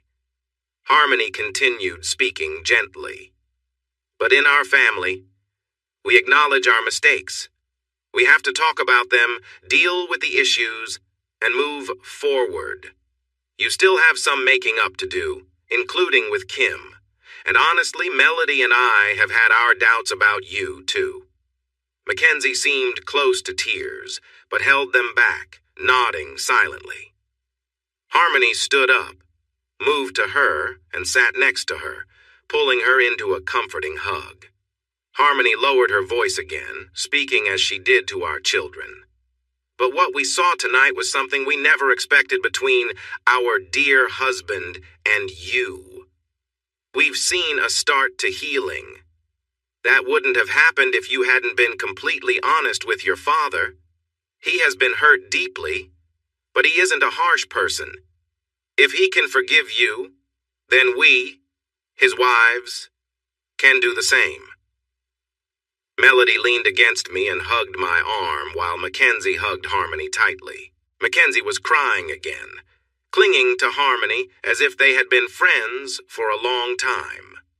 Harmony closed her eyes and held her tightly. just as I had before. "It's all right, sweetie. Let it all out," she said gently, kissing the top of Mackenzie's head. After a little while, Harmony opened her eyes, looked at me, and smiled. Mackenzie's face was red, and tears were falling down. She was holding on to Harmony as if she needed her support. Mackenzie's eyes looked to me, asking for help, then to Melody, and then back to Harmony before she looked down at her lap. "I am so sorry to all of you," she said softly. "Daddy, I love you so much, and even though I can't change what has happened, I want to try and make things right with whatever time I have left." "Mackenzie," Harmony said gently, "everything will be okay. We are here for you no matter what comes next. Let's hope for the best and that you have plenty of time to reconnect with your dad. But let's not talk like that anymore. Deal?" She smiled softly at Harmony as Harmony handed her a napkin from the table to wipe her face. "Deal," Mackenzie replied. We sat together for a few moments. Melody rested against me, leaning on my shoulder and occasionally kissing it. After a while, I lifted her chin and gave her a soft kiss on the lips. Mackenzie watched us and giggled. "Looks like my dad really likes redheads." We all laughed, and Melody said, "Well, that's clear, Mackenzie. Your dad is married to both of us." "No, I mean redheads because Mom was also a redhead." Melody looked at her curiously. "But we've met Carol. She's not a redhead. She's more of a dark blonde." I felt a rush of embarrassment, knowing where this conversation was headed. Mackenzie caught on too. Now Harmony was giving me a look, and soon both my wives were looking at me in disbelief. "No way," they said together in that special way only twins have when they figure something out. "The carpet doesn't match the curtains," I said, laughing and shaking my head. Melody lightly slapped my arm. "You sly dog all these years and you never told us." Honestly, I've mostly been thinking about my two favorite redheads and trying to forget my ex-wife. I could tell by the looks I got from both of my girls that they understood, and Mackenzie was giving me a "dad, that's too much information" look. Melody turned to Mackenzie. "How did you figure this out?" Mackenzie looked a bit shy. "I guess you all are open about your bodies, and I've learned not to be embarrassed in the hospital. When I was 14, I asked Mom about something. I usually have brown hair, but I had some lighter red underneath. Mom told me it was normal, and that I got my coloring from her." We all laughed, but then Mackenzie's expression changed. "Dad," her voice turned serious again. "If I had known back then what I know now about Mom, already being with that guy, wanting to leave you and trying to adopt me, I would have stood up to her and chosen to stay with you. I've missed so many years of feeling loved and cared for, knowing him more than just a burden." We looked at her with surprise, knowing that the man would never truly care for her like a real father. We always thought Carol put her needs first. After a moment, Mackenzie took a deep breath. "I know that Mom loves me and cares for me. But even with my cancer, I often feel like I am more about her image than anything else. At first, I was just the new daughter of Dr. Dickhead. We all laughed at that. But then it changed. Everyone was saying, 'My daughter has cancer,' and it felt like I was just a reason for gossip. But in these last few hours, I have been able to talk, cry, and even laugh. It has hurt just as much, if not more, than the cancer treatments." I didn't like recalling some things I had done to my dad. She looked at me and then back down at the table. "But I didn't feel rejected by any of you. With Mom, whenever things got tough, she would leave the room and leave me to handle it alone. It felt like she was ashamed of me. She turned to us and said, 'I have not been fair to you all, especially Dad. I realized I was so rude. I need to say sorry to the three of you because even with all my mistakes, I have felt more love here in less than a day than in 7 years with Mum and Dickhead. Everyone went quiet. We will get there, Pumpkin. It will take time. But we will get there, okay? I said, and my partners nodded in agreement. Why is your last name Brown now? Harmony asked Mackenzie. It was Carol's maiden name, I answered before Mackenzie could respond. She just nodded. After everything that happened, I couldn't ask Dad to let me take my old last name back. So when Mom divorced Dickhead, I removed his last name, Morrison, and took Mom's maiden name. She choked up a bit. Even then, Mom wasn't happy. She wanted me to keep Dickhead's last name because he had adopted me and was my legal dad. She thought part of his estate should belong to me since she wouldn't get much from the divorce. We all sat in silence for a few minutes, each lost in our thoughts. Eventually, we moved on to happier topics. We shared stories about our time together. We talked about how we met and what it was like dating and being seen around town. We recalled our trips to the U.S. and Europe, how the girls tried to teach me to ski, and how I kept falling until I switched to snowboarding. Finally, we just shared details of our everyday lives with the kids. Around 10, I noticed that Mackenzie wanted to keep talking, but she looked exhausted. I walked her to a guest bedroom and showed her the bathroom and towels for the morning. Grandpa's room is the next door down, and our room is next to the kids' room if you need anything, okay, Pumpkin? I told Mackenzie. Before she could answer, she hugged me tightly. I love you, Daddy, she said, and I wrapped my arm around her. I love you too, but you need some rest. We'll talk more in the morning. All right? All right, she replied. We said our last good night, and when I got to my bedroom, the girls were already in bed. I took a quick shower and put on some light cotton shorts. I climbed into the middle of the bed and my girls snuggled in, one on each side. I checked on the kids a few minutes ago, Melody said with a smile. None of them are in their beds. They are all in a pile on the floor. Uncle Paul set it up for them. I kissed her. Thank you, my love. I feel bad that all this happened on family BBQ night. Don't worry, Harmony said, leaning in for her kiss.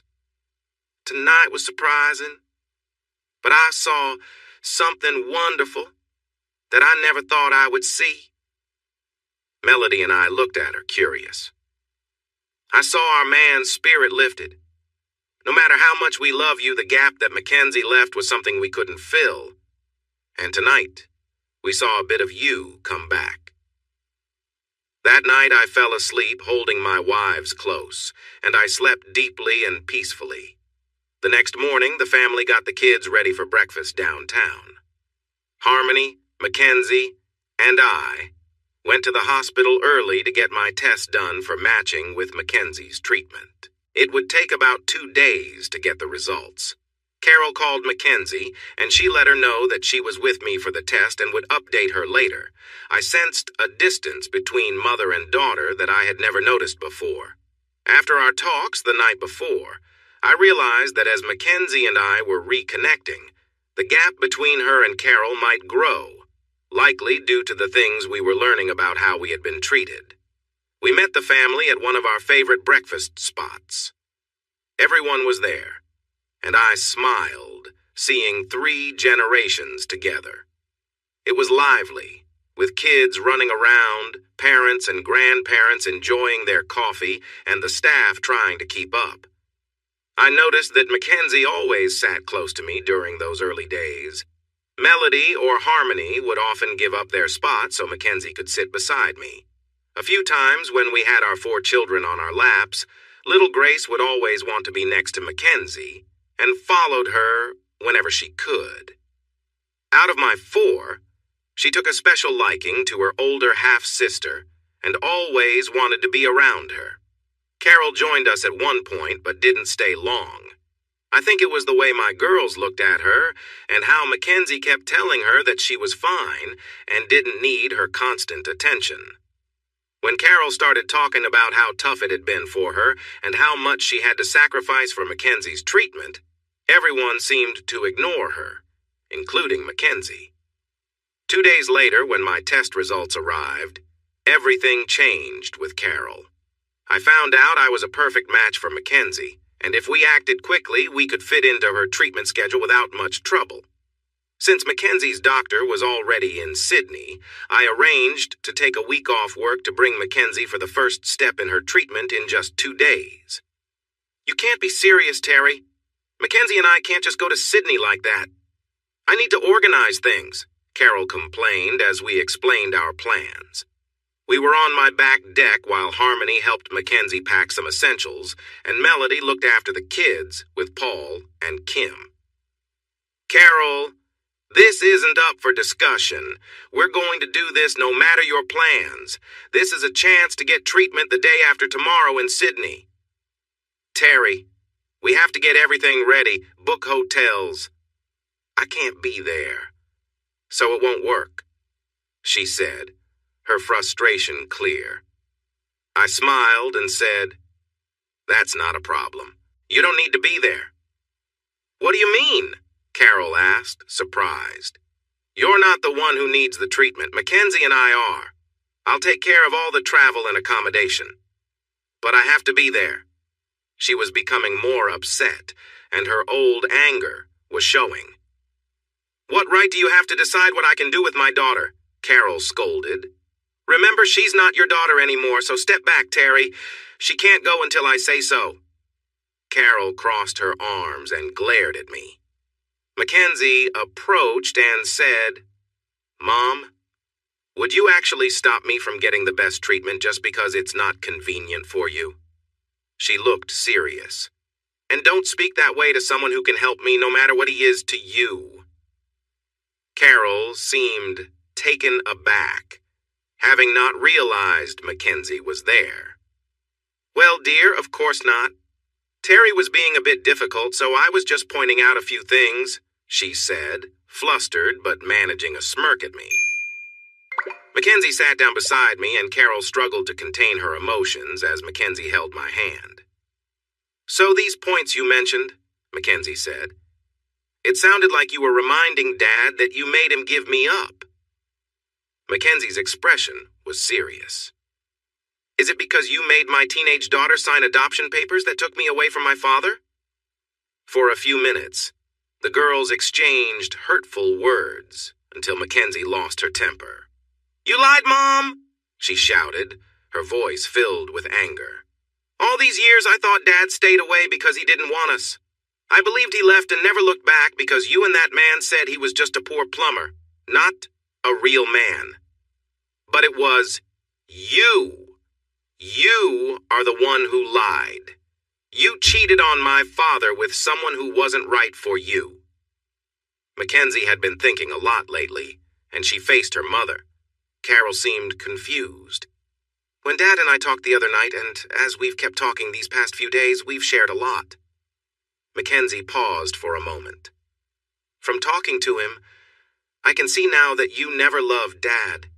And looking back at how you treated me and how you pushed me, it was almost as wrong as what we did to him. I honestly wonder if you even love me. Mackenzie said this with strong feelings. Mackenzie, sweetie, how could you? Carol began, but she was losing control of the situation quickly. Easily, Mackenzie interrupted. These last few days reconnecting with Dad, talking with Melody and Harmony, meeting my little brothers and sisters, she smiled at me. I've felt more love and acceptance here than I ever did with you or that man I feel ashamed to call my father. Mackenzie Grace Brown, Carol exclaimed, standing up in disbelief. How dare you? Who has taken you to the hospital, made sure you get your medicine? Who drove you here to ask your dad for help? Yes, Mom, that was you. But let me ask this. Was there ever a time you took me to the hospital that you didn't take a selfie for Facebook or Instagram? Have you ever truly cared without seeking sympathy online? Were you ever not looking for pity from the staff when you picked up my medicine? Carol opened her mouth, but words wouldn't come out. And it took me almost 6 weeks to get you to drive here to ask Dad for help. You kept saying he wouldn't want anything to do with us. Both you and that man acted like you didn't care about me, unless it was easy for you. Mackenzie looked directly at her mother. On paper, it may say he is my father, but I know who really supported me. Despite everything, he never hesitated to help, even after all that happened. That's not fair, Mackenzie. You're being unfair, Carol protested. It was my idea to help you, and I was the one who made sure we left Stephen's house when he went to jail. I drove us down here. Just because Terry is a match doesn't mean he can make decisions without talking to me first. He is talking to you, Mom, Mackenzie said, feeling frustrated. That's what this conversation is about. There's a chance for Dad and me to get the procedure done before my next treatment. He wants to help me. Why don't you? Carol was quiet for a moment, then her gaze turned to me. I knew it, she shouted. This is all your fault, Terry. Not even a week after we come here to ask for your help, you're turning her against me. I'm not doing anything like that, Carol, I replied calmly. That's not true, Terry. My daughter couldn't do anything without me a week ago. Now she wants to leave for Sydney with a man who hasn't cared about her in 7 years. Mom, Mackenzie yelled. This has nothing to do with you. So, can you just listen for once? I need this procedure, or I could be in real trouble. We watched as Carol seemed to lose her confidence. Mackenzie tried a different approach. Mom, do you remember about 6 months after we left Dad? Carol gave her a fierce look. Mackenzie raised her hand to pause. Yes, Mom. We left Dad. He didn't leave us. What we did caused him to come down here. She let that idea sink in, then continued. Do you remember just before the divorce was final? I was begging you to take me to see Dad. You insisted he was happier without us. So you and your boyfriend took me to Sydney to keep me busy. You both took me out. But guess what? Carol looked at her. You never asked what I wanted to do. I was sad for my father. You took me for dinner and a show, but it was all about you two, not about me. Carol shook her head. No, it wasn't, sweetie. It was for you. You were just a teenager. How could you know what you wanted? You just needed to ask, Mackenzie replied angrily. If you had asked, I would have loved to do so many things. But do you know what hurt the most on that trip? She paused for effect. That night your boyfriend decided to take you out without me. And you didn't even seem to care. You laughed at the idea. You left a sad 15-year-old alone for hours in a hotel room, never asking if I wanted to join you or if I could get something to eat. You didn't even check on me when you returned. She shook her head at the memory. Carol looked blank. I tried to stay neutral, hoping neither noticed me. When we got back to Maitland, your boyfriend scolded me in front of you for ordering some ice cream while both of you were out. Do you remember what you said when he got upset with me? Carol looked down and shook her head. You said, I said, mimicking her tone. Stephen, dear, she will know better next time, and ask before doing something for herself that affects us. I shared a look of disbelief with Mackenzie. Know my place, Mackenzie said softly. That's what you said. After that, you and Dickhead went to court, and things didn't go your way. Then you both blamed Dad to everyone around you. I was still feeling hurt, but went along with it because I was confused. I loved you, Mom, she sighed. And with you making me think that Dad didn't want me, I tried to stick close to you and make you happy. Even when I was struggling, we both made mistakes.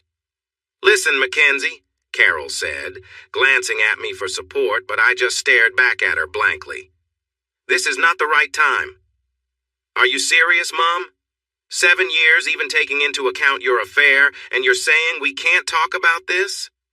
It's just us here. Everyone else is leaving us alone. If we can't talk now, when can we? Carol again looked frustrated. Finally, I decided to step in.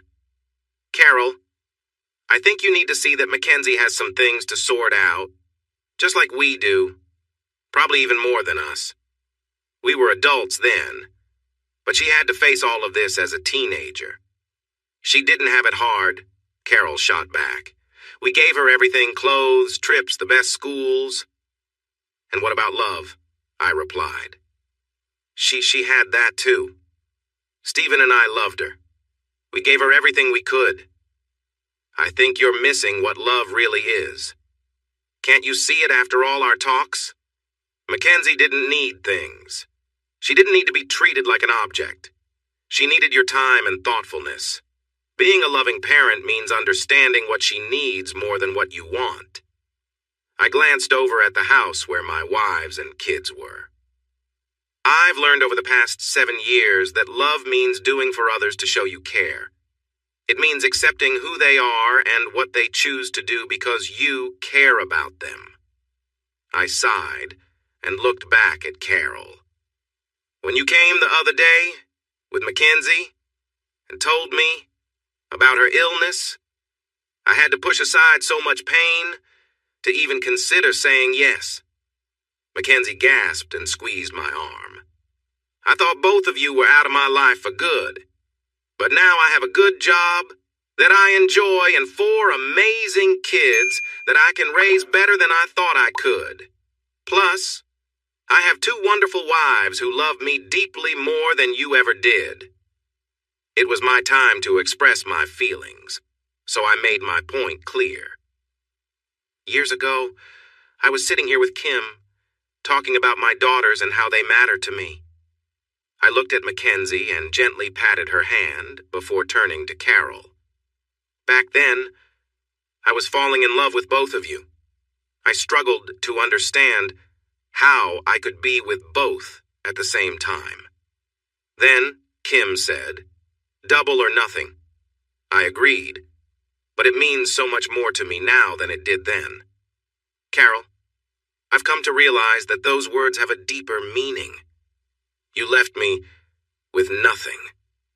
I walked away empty-handed, but when Melody and Harmony came into my life, I took a chance, even though it was hard to open up. You mentioned that I have everything now, and you are right. I have money, 2 wonderful wives who are so much better than you, and 4 children I love dearly.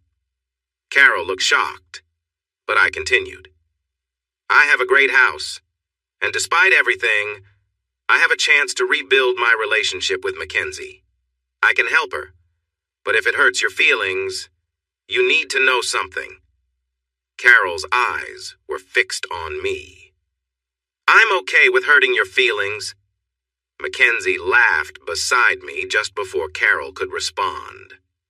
Listen, Mum, this might be hard to hear, but Dad is taking me to Sydney tonight, and we'll go through the procedure tomorrow evening. I think Dad was right. It's better if you go home, and he can take care of me for a while. Carol kept arguing. She couldn't see past her own feelings. Our conversation turned into a real argument. The more she protested, the wider the gap grew between her and her daughter. From what Mackenzie shared and other stories I've heard since that first weekend, I've realized that what Carol and her partner did was nearly abusive. I understand that families can fight and disagree. I had 2 lovely wives with strong personalities. They could be fierce. But the key is that families should be responsible. You can't leave a child alone in a strange city without supervision. Carol didn't see that, and that's where things began to go wrong. Later that evening, Melody, Mackenzie, and I headed to the airport for Sydney. Harmony wanted to come too, but someone had to stay with the kids.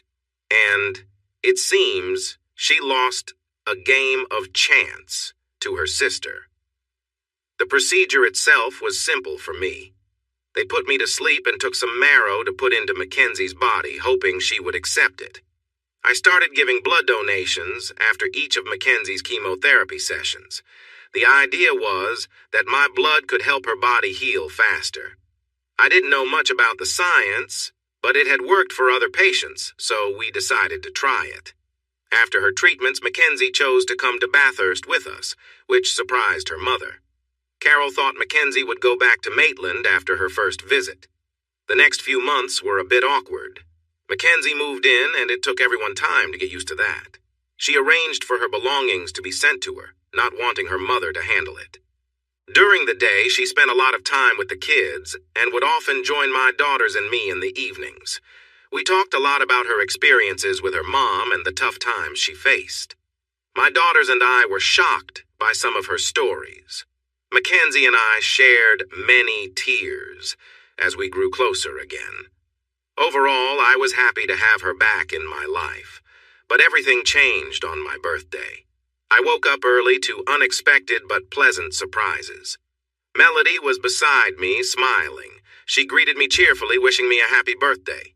Harmony was there too, sharing in the celebration. There was laughter and joy as we began the day together. After getting ready, we headed downstairs to find the kids having breakfast.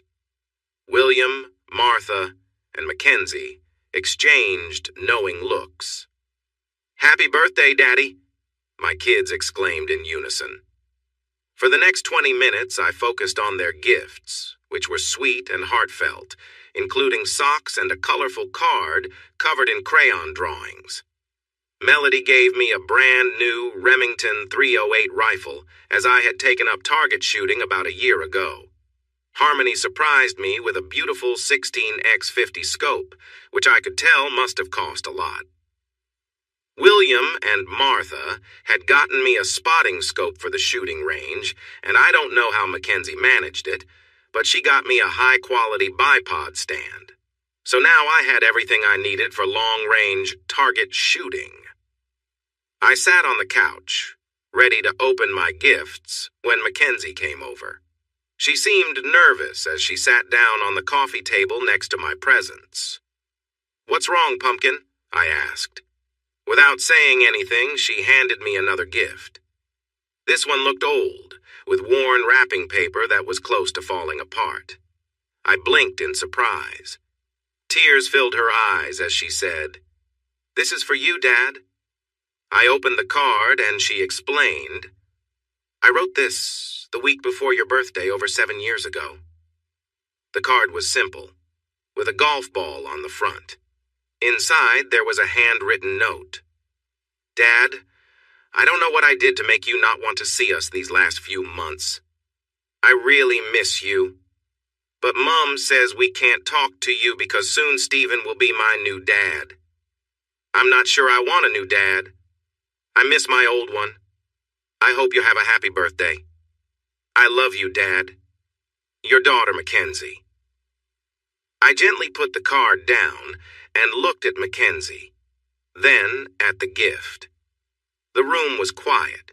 Even her little siblings were watching closely. I slowly unwrapped the present, revealing 3 items inside. The first was a plain black cotton shirt. I had mentioned wanting a comfortable shirt to wear after a shower, and I guessed Mackenzie had heard me talking with her mother. The second item was a pair of cotton shorts with little hearts on them. The third was a small pocket knife, a handy tool with multiple functions. It had an inscription on the side that read, "My Dad, Terry Love, Mackenzie." I looked at Mackenzie again, then back down at the gifts, filled with emotion. "Thank you," I managed to say. I pulled her into a tight hug, causing her to nearly tumble off the coffee table. We were both crying. I whispered, "I love you, Pumpkin." Melody picked up the card, read the message on the knife, and joined in the hug. Harmony soon followed. For over 7 years, Mackenzie had held on to that gift, unsure if she could ever share it. Finally, little Beth came over to us as we sat on the couch and gave me one of her little hugs. She looked up at me and then at Mackenzie, then at Melody. "Mummy, did Dad not like Sister Mac's present?" she asked. "No, sweetie," Melody replied. "I think he liked Sister Mackenzie's gift the most." "Better than mine?" John asked, sounding curious. We all laughed. "I love all your gifts the same, but Dad has been waiting for that one for a long time, and your big sister was finally able to give it to me," I told them. We settled the kids, and Martha kindly offered to take them to daycare, giving Melody, Harmony, and me a break from our usual parenting duties. So Mackenzie and I decided to go into town for a birthday brunch and maybe do some shopping. While we were getting ready, the next surprise of the day came. "Terry, there's a man at the front door with a package that needs your signature," Melody said, looking curious. I laughed. "It's probably another birthday gift. I hope this one is cash." I signed for an envelope, and the man said thanks, but seemed to hesitate. "Is there something else?" "Yes, sir. I need you to read the letter inside and let me know which time you'd like for a call," the courier replied. I opened the envelope, wondering what the surprise was, and started reading the letter.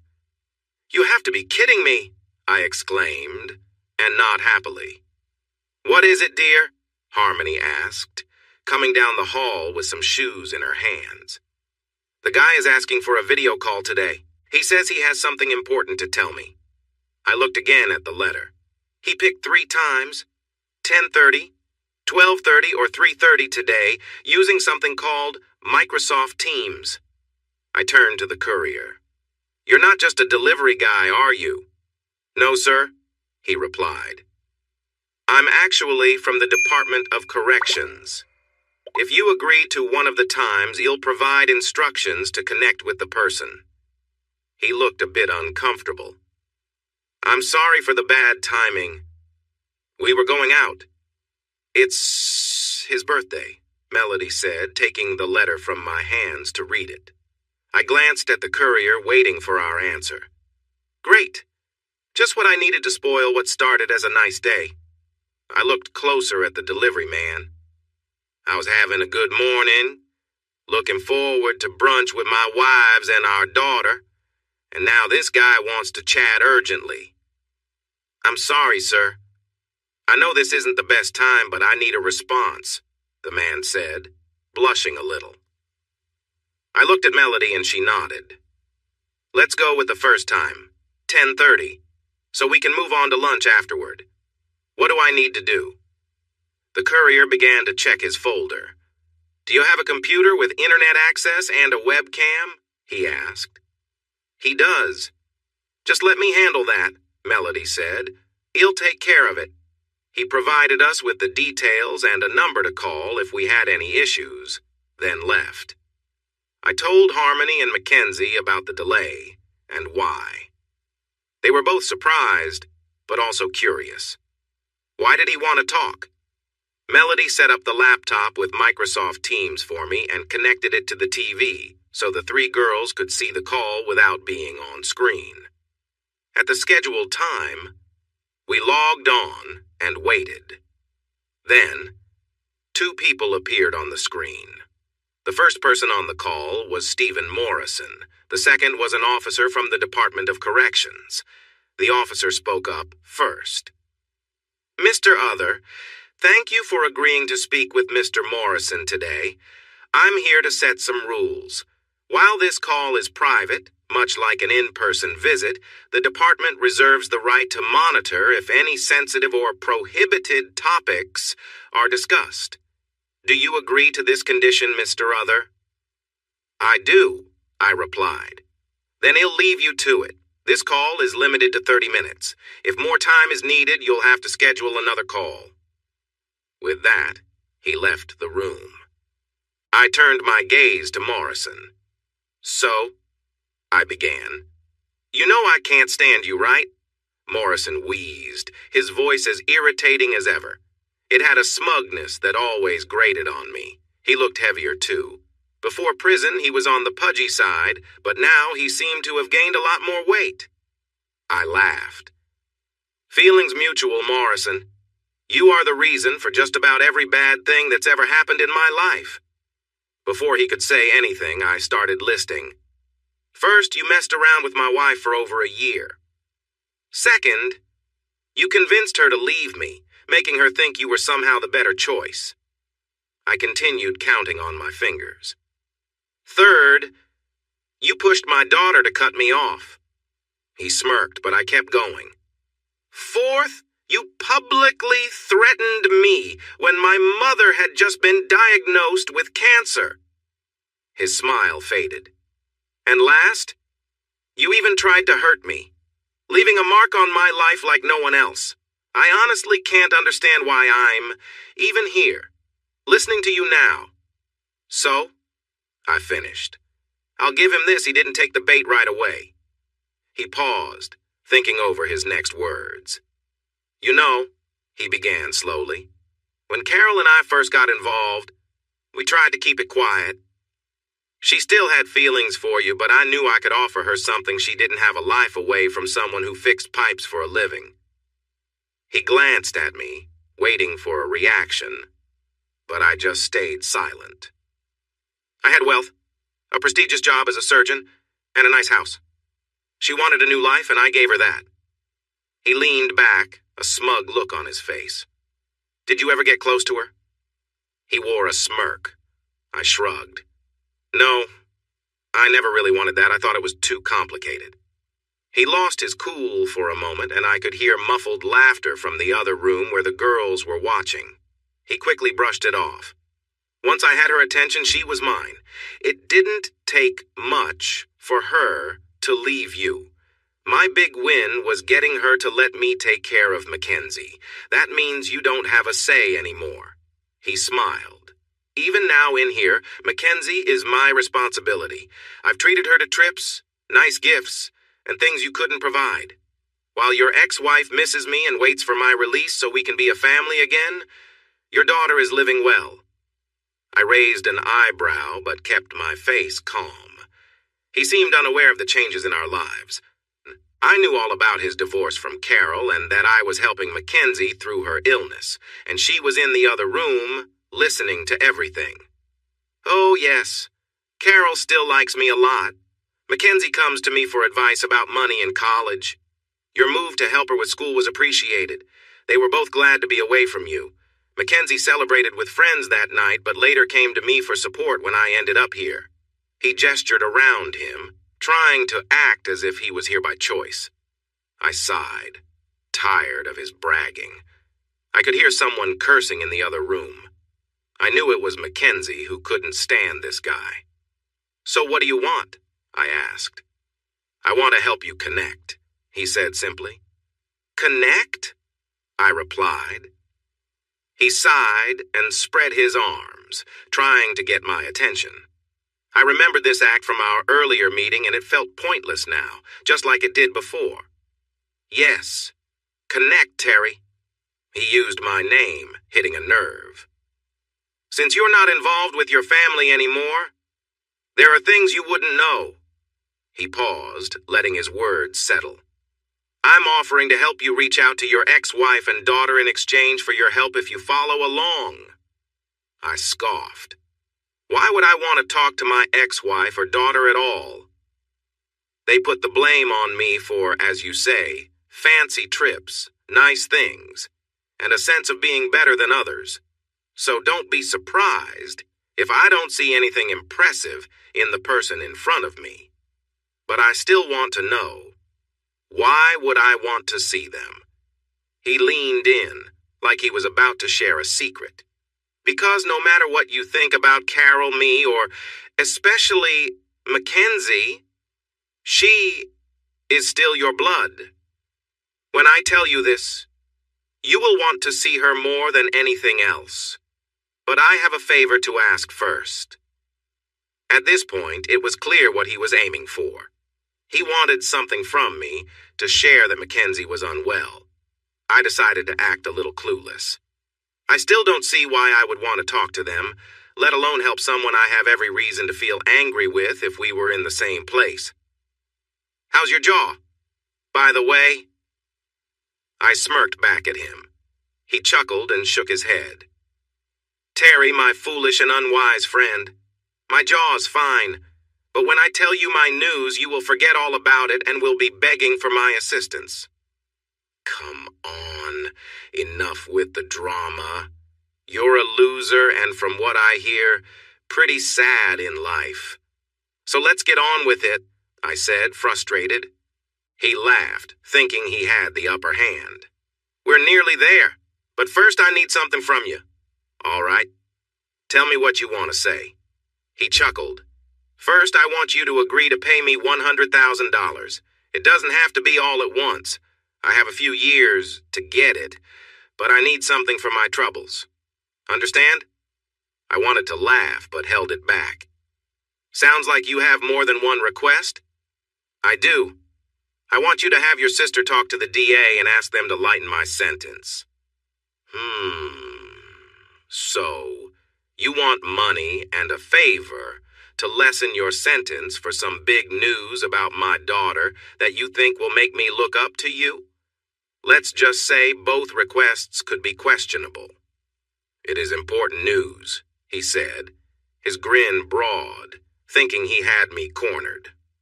Well, I could easily just call Carol or Mackenzie myself. Did you think of that? His grin faded just a bit, but he kept it up and lied again. You can't.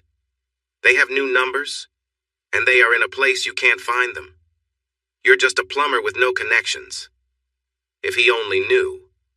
He doesn't seem to remember my new job, or maybe he never checked. So I can't find or reach them, and the only way to get to them is through you. Is that what you're saying? Yep. Then why would I do that? He paused and let his smile disappear.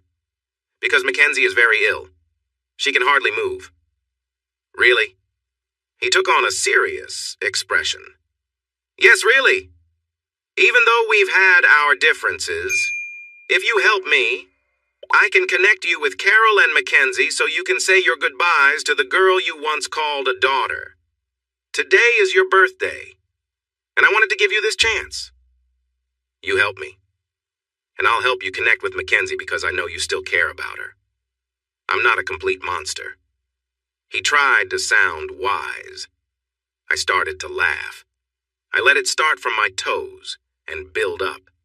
My chest filled with big breaths as I laughed. Tears began to flow down my face, and I slapped the table a few times.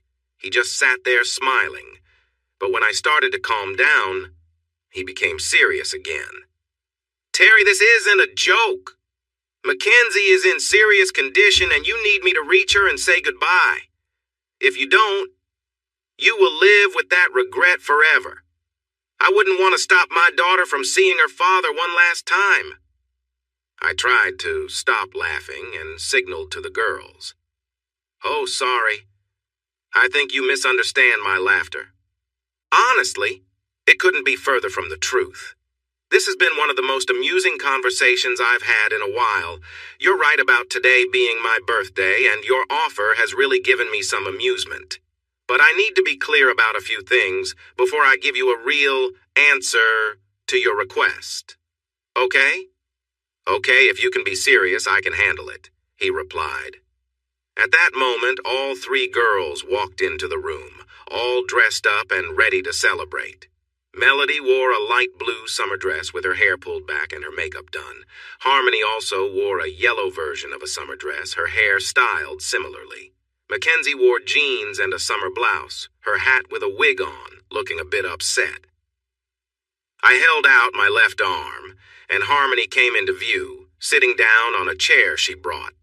She took my hand and leaned in for a quick kiss. Then we turned back to the camera together. Stephen, I want to introduce you to my wife, Harmony. She was with me at the hospital the day you caused me harm. I don't know if you remember her. Harmony and I now have twins. He nodded. And? I smiled and held out my right hand. Melody came onto my right side, sitting down in her own chair, and leaned in for a kiss just like Harmony. The three of us looked back at the camera, smiling, while Stephen sat there frowning. Mackenzie, watching off-screen, smirked, catching on to the light-hearted act I was playing. This is my other wife and Harmony's twin sister, Melody. We have 2 children together as well, I explained, keeping my tone casual. So, yes, I have 4 wonderful kids with these amazing women. Stephen's eyes widened, and I nodded. Now, before we talk about your proposal, let me tell you something about my life now, I began, glancing at my wives with a warm smile. I love these 2 incredible women with all my heart. Every day with them is a blessing, and we have a joyful, full life together. For my birthday this morning, they woke me up with a special celebration that made the day unforgettable. I could see Stephen's face tightening as he listened. So when you talk about your connection with my ex-wife, remember that she's not even a thought in my mind compared to these 2 amazing partners I have now, I said. There's simply no comparison.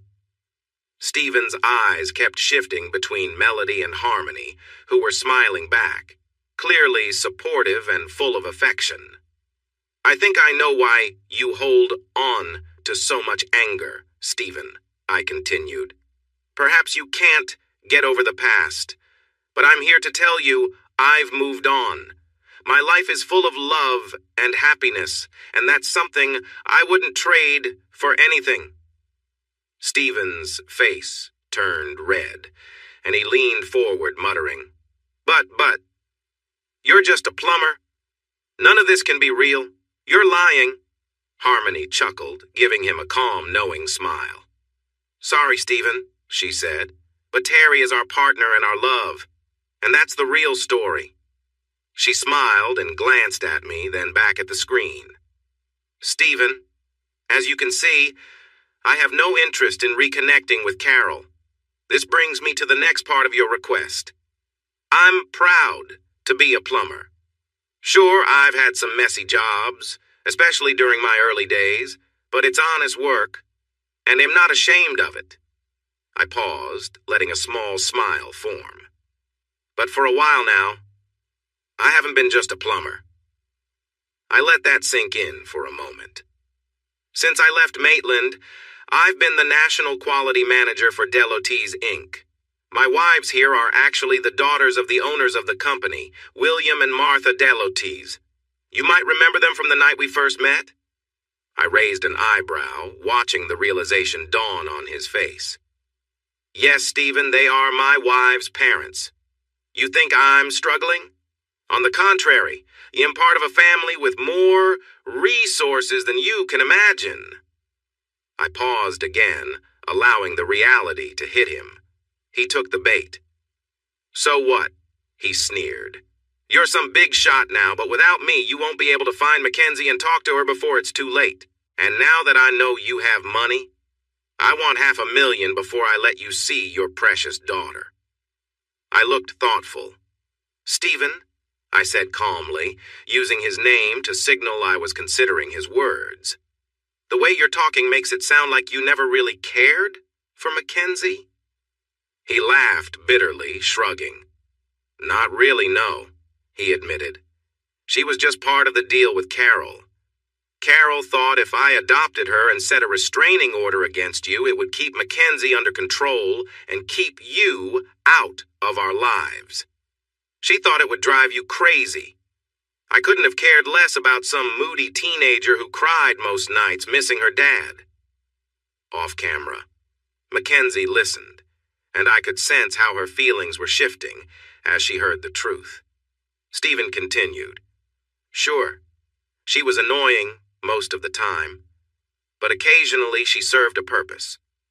Like that day outside the cafe when she confronted you, or when she took you to court over that voicemail you left on her birthday that was useful to us. Carol was just waiting for her to grow up and leave so we could live our lives, travel, and do whatever we wanted. He focused back on the camera, his gaze cold. Mackenzie was just a tool For Carol and me. She's not my real blood, and I couldn't care less what happens to her. But I know you do, and that's exactly why I'm here. You're going to give me what I want, or by the time you figure out where she is, it will be too late for her. So, that's how it is, I replied, glancing at Mackenzie. Exactly, he said with a smug smile and crossed his arms. As much as I've enjoyed our little back and forth, I said, raising my arms. Melody and Harmony stepped back and Mackenzie slid onto my lap. I don't think you'll get anything from me, but thanks for giving me an interesting story for my birthday. We'll all remember how you tried to blackmail me. He was silent, so I continued. Here's the truth, unlike your lies. I know you and Carol are divorced. The only affection you get now is from your buddy in the showers, and that's not changing anytime soon. I also know what you did to my dear daughter. I kissed her cheek. I now have 5 wonderful kids. And by the way, Mackenzie's cancer treatment is going really well. She's not in complete recovery yet, but we're hopeful with her treatment. I glanced at Mackenzie. Listen, sweetie, I know he is your father. Is there anything you want to say? Mackenzie looked at me, kissed my cheek, and giggled. Thanks, Daddy, she said. Then she turned to the screen. Pay attention. You and your partner used me when I was a confused teenager to hurt my family. I understand why, but that doesn't make it right. You're rude and have less class than a drunken fool out at night. And I heard everything you said. I've spent the last few months apologizing to my real father for my actions. So don't call, don't write, don't try to reach out again. I hope my dad forgives me one day. But I never want to see you again because if I do, you'll regret it. Now go back to where you belong. With that, she stood up and walked out of view, breathing a bit heavy. Melody, Harmony, and I exchanged glances. Then we turned back to the screen and simultaneously gave him a thumbs down, smiling as we hung up. Happy birthday to me. A few days later, it was Mackenzie's birthday, falling on a weekend. We planned a family BBQ in the afternoon. Dad, Paul, Kim, and the kids were there. I also invited Carol and reminded her to behave. She knew things were changing after everything we had learned. When I told Mackenzie her mother was coming to visit, Mackenzie almost called her to say not to come. I promised her that if her mother caused any problems, she would have to leave. I wasn't completely unhappy that the relationship between the mother and daughter was becoming strained. Over the past few months, we learned that Carol was more tricky and manipulative than we had realized. The surprise guest, who neither Mackenzie nor I expected, was Mackenzie's old boyfriend, Ben. Ben met Mackenzie about a year ago at university, and they had been together almost from the start. When Mackenzie got sick and had to stop her advanced studies, she broke up with him, thinking it was best for him to move on from someone facing such challenges. I hadn't heard much about him because Mackenzie cared deeply and felt heartbroken for ending things. So, she was shocked when he showed up. He had been trying to reach Carol for a long time, and she had gotten frustrated and told him that Mackenzie was now living with her father, who ran a large company in Bathurst. It wasn't entirely accurate, but it was a flattering story for my ex-wife. Ben did some digging and found Melody. My wife started to realize that she was almost as much a victim of her mother as I was. Once Melody heard Ben's story, she invited him to stay for the weekend. When he arrived, Mackenzie was so surprised that she dropped her glass on the lawn. They ran to each other, embracing and in tears. From then on, she hardly let go of his hand except to hug others or show Ben something new. Mackenzie looked truly happy while Carol didn't share that joy. 2 important things happened that day. The first was when Mackenzie opened presents. My wives had taken her shopping and helped her pick out an entirely new wardrobe while we prepared the BBQ. Her old clothes were replaced with new styles that didn't rely on brand names to look good. William and Martha gifted her a new iPad with a keyboard, promising to help her get back into her studies. Dad gave her a new laptop for the same purpose. Kim welcomed her back to the family with a big hug and gave her 3 special bottles of rum as gifts.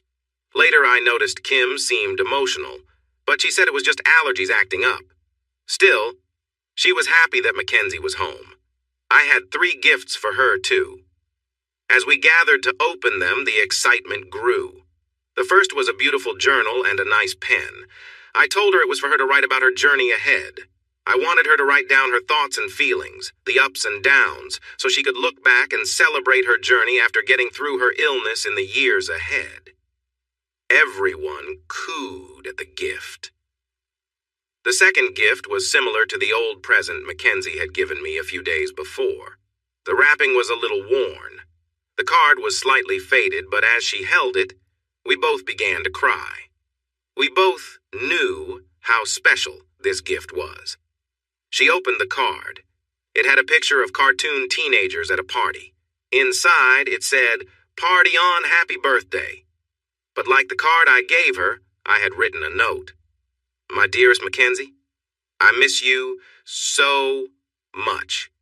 And I don't know if you will ever see this. But please, please come back to me. I love you so much, Pumpkin. Love, Dad." I was feeling pretty down when I wrote that card. I didn't know the right words, but it said enough. Mackenzie dropped the card and hugged me. She told me she loved me and whispered how sorry she was. A few minutes later, she opened the old present. Inside was a new set of pajamas, an oversized t-shirt, and a very fancy scientific calculator. She had wanted it for months for school. At over $300, it took a while to save for it. She loved it. And even though the calculator seemed outdated with smartphones around, it found a special spot on her desk from then on. The last gift I gave her was a simple manila envelope. Inside was a paper saying that Mackenzie's adoption by Stephen Morrison was canceled. If she signed it and had a witness, she would once again be Mackenzie Other, daughter of Terry Other and Carol Brown. I must have held my daughter, who was finally back with me, for almost 10 minutes. This time, the tears were of joy, not sadness. When she felt ready to sign and ask for witnesses, almost everyone stepped up. The only one who didn't was Carol. It took over 8 years, but I finally had my daughter back. I also had a memorable conversation with Carol. Things were starting to wind down and people were heading inside. Mackenzie was showing Ben the house, probably her room too. The father in me wanted to step in, but she wasn't a teenager anymore. She was in her 20s and grown up. By her age, I had already had a daughter, so I couldn't mind her wanting time with him. My girls had taken the kids inside with Kim for baths and started them with a movie. Paul and Dad cleaned the barbecue while I tidied up the trash before heading inside. I had just finished putting the last bags into the bins when I turned around and saw Carol. "I hope you're happy, Terry," she said, standing there with her hands on her hips, staring at me. It had been a while since I had seen her, and I noticed she still didn't look much different. She seemed a bit out of shape, like a potato with arms and legs. Maybe a Ms. Potato Head? I am, Carol," I replied. "These days, there are a lot of things making me happy. Today, for example, has been great with nice weather and celebrating our daughter's birthday. Is there something specific you want me to be happy about?" She raised her hands in frustration and turned to walk away. I hurried after her and caught up on the back deck. "Carol, you can't just say that and leave." "Of course I can, Terry," she shot back. "You never understood anything all these years." I looked at her. "Understand what, Carol? I don't know what you mean. Just tell me straight." "Yes, I'm happy," I said, feeling annoyed. I really didn't want this conversation, but it was about Mackenzie. She stared at me, clearly upset. Then she seemed to let out a sigh and almost sank into one of the patio chairs. "Terry, you were my support since high school. For 15 years, I took you for granted. You never made a big deal about the little things and did all you could for me." She looked up as I sat down across from her. "When we had our child at 18, right after high school, my world shrank to just Mackenzie and you. I became unhappy, thinking there might be something better out there." I nodded, still not quite sure where this was headed. "I always pushed you and took what I could because I felt above you. I mean, being married to a plumber." She gave a little laugh. "My friends were with people in respectable jobs like consultants and lawyers." Then she seemed lost in thought for a moment. No one said anything, but I knew they thought it. I could hear it in their voices, judging me. "There goes Carol, married to a plumber." She looked at me again. "I waited for 15 years, taking everything I could from you without crossing any lines." I nodded. I was aware of that. When Stephen came into my life, he dazzled me with his wealth and confidence. When I shared my unhappiness, it was easy for him to charm me. But he wasn't great in other ways, even though his money made me feel more important. My friends saw me as someone, not just attached to a plumber.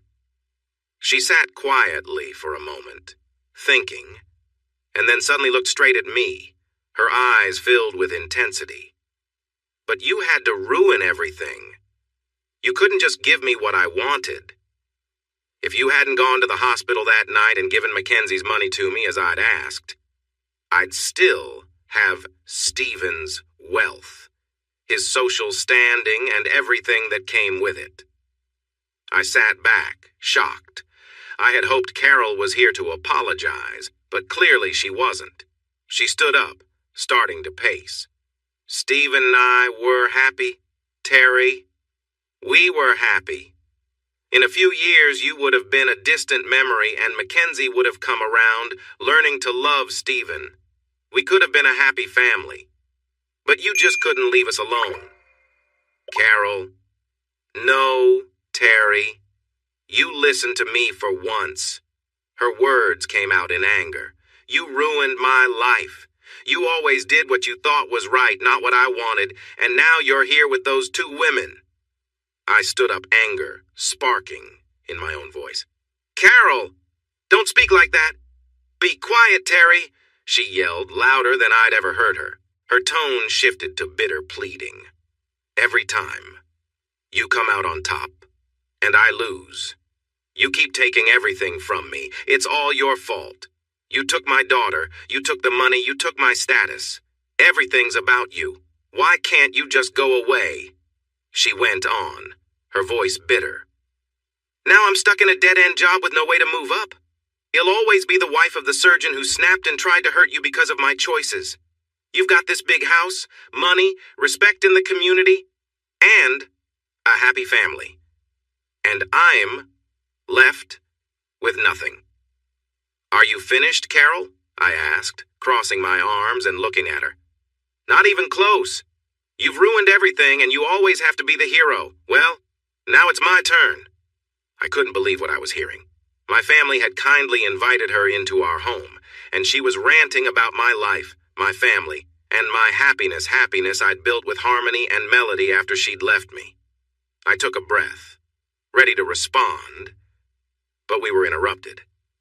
"Hey, enough," Melody called out. Neither of us had noticed Melody and Harmony stepping up behind me, standing close in support. A few steps back, Mackenzie stood in the doorway, her face a mixture of shock and anger. Harmony and Melody stepped forward. Harmony reached out and gave Carol a sharp slap on one cheek, and before she could react, Melody followed with a slap to the other. "How dare you?" Melody said firmly. "After everything you've done to Terry and Mackenzie, he convinced us to let you into our home for Mackenzie's birthday.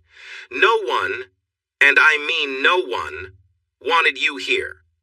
But we did it because Mackenzie is living here while our husband is helping her get well. It's her birthday, so we should be nice. Harmony took a deep breath. But here you are acting like you're better than everyone, yelling at our husband and calling us terrible names. Carol sat on the couch, stunned, looking at each of us. I crossed my arms and watched my friends with a small smile. Well, you're right about one thing, Melody said with a grin. We are devoted to Terry. Did you know he can really impress me with just his skills? Carol looked shocked. Harmony jumped in. Now you've really upset us by yelling at him. Your self-righteous act isn't fooling anyone. Your friends never cared that our man is a plumber. They made you feel uncomfortable because you're looking for someone rich. You just pretend to be something you're not. Melody nodded and added, That's why you don't have anything. You can't see that you're the problem, not Terry. All the blame you put on him is unfair. You can't name a single time he sought out trouble. Every argument, every injury he's faced came from your actions. Mackenzie, who had just come in, stood next to me. They're right, Mom. Ever since we pushed Dad away, he has never tried to come back. We're the ones who reached out to him. I regret what I did in the past, and I'm so grateful that he has let me reconnect with him today. She smiled at me, and I smiled back. Dad has changed my life, Mom. He gave up so much to help me fight my illness. When we pushed him away, he actually saved 2 wonderful women from a dangerous situation, putting himself at risk just because of who he is. My dad is the kindest and most caring man. He loves us all so much. But Mackenzie, Carol moaned, he took everything from me? Oh, come on, Mom, Mackenzie said firmly. Every problem we've had is because of your choices. Dad never wanted revenge. It was you who couldn't move on. Dad told us to give him space, but we didn't listen. He didn't need to do anything to us. We were the ones who created our problems. I'm just glad I figured it out before it was too late. And while we're talking, let's remember how you treated me. You always took his side, betraying me and telling me to do whatever he wanted to keep him happy. I was your daughter. Did you ever stand up for me? Carol looked at the 4 of us, realizing what we were saying. My daughters were giving Carol hard looks, waiting for another chance to confront her. Mackenzie seemed really disappointed in her mother, and I felt upset too, but didn't want to get in the way of what had turned into a showdown between 4 women. Mackenzie sighed. Look, Mom, the family was really kind to invite you here for my birthday. It was nice to see you, but I think you've overstayed your welcome. Are you asking me to leave? Carol replied, surprised. Mackenzie hesitated. I finally found my voice. No, Carol, Mackenzie isn't. All 4 girls turned to me. I waved them off and focused on Carol. I am, I said firmly. You have overstayed your welcome many times today, and I want to make it clear that you are not welcome here again. If our daughter wants to see you, she can meet you somewhere else. But, Carol, she looked at me, waiting. To answer your question, I said with a smile, I'm feeling very happy. Let's go. I helped her up and guided her inside to get her coat and handbag, then walked her to her car. I didn't let go of her arm until she opened the door. I leaned in and gave her a final kiss on the cheek. Carol, it's time for you to move on and live your life without us. Goodbye. But Terry, you can't do this. Oh, but I can, Carol. This is my family home, and you're no longer welcome here. If you have a problem, you can speak to my lawyer. She's inside, glaring at you from the window. She's also my older sister, and she loves me very much. If I asked, she wouldn't hesitate to take action. So it's best for you to leave. I turned and walked back to the front porch where everyone joined me, watching as Carol left. My wives stood beside me as they always did, providing support. In front of me were my 4 young children. My daughter, now back with us, held Harmony's hand. I could see she was sad about her relationship with her mother ending, but she knew she was loved and supported. Mackenzie held Ben's hand. Although he didn't say much, his care and loyalty to her were clear. Off to the side were Paul and Kim, along with their 3 kids. Behind them were William, Martha, and my dad, John. I had been through a lot over the past 8 years, and if it weren't for all these wonderful people standing with me today, I might not have made it. After a moment of watching Carol in her car, everyone started heading back inside. "Dad?" young Adam asked. "Is that mean lady leaving now?"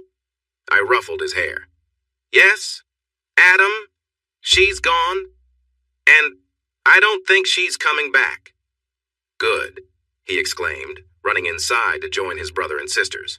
Then I heard my dad calling, "Ice cream!" for dessert. "Dad?" Mackenzie asked as we stood outside. "Yes, Pumpkin?" I replied. "Ben's going to stay the night, okay?" "Sure, we can set up one of the spare rooms, but we don't have many left since everyone is here." She shook her head. "No, Dad, he will stay in my room, okay?" It was more of a statement than a question. I guess this is how William and Martha felt when their daughters chose me. I was at a loss for words. My daughter was having her boyfriend stay in her room for the night, on her birthday. Melody and Harmony giggled, and Melody added, "That's fine, sweetie. Happy birthday." I echoed the same sentiment. Even though she was now 23 and an adult, she would always be my little girl. My wives hugged me and kissed me, pulling me away from my thoughts. "It's okay, baby," Melody whispered while kissing my neck. "This is what she needs. She's a smart girl, and you won't be a grandfather too soon." Harmony laughed at her sister's words as I embraced my girls. My gaze returned to Carol sitting in her car. I felt love from these 2 incredible women who had supported me and brought so much more to my life.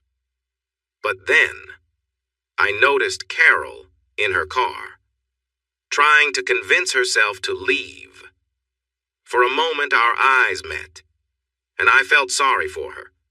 She would never know the kind of love we shared, the warmth that comes from being there for the people you care about. Carol would never understand that if you have loved ones, you can overcome just about anything. Finally, my ex-wife started her car, and we watched as she drove away, hopefully out of our lives. If only she understood that love was about giving, not receiving, we might have all been in a better place. Sadly, I doubted Carol would ever grasp that idea and would continue to blame others for her losses. As she drove out, laughter filled our home. I could hear everyone enjoying themselves, but I felt happiest hearing Mackenzie laugh.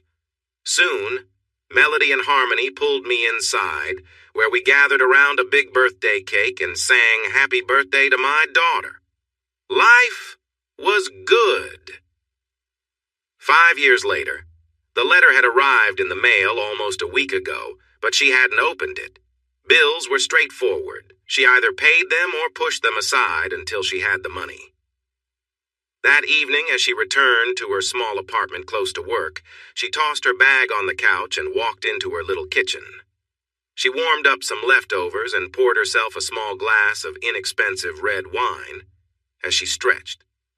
The limp she had from the accident 4 years ago was painful, and some days she could barely walk without help. Her being very overweight from overeating and feeling sad didn't help her situation.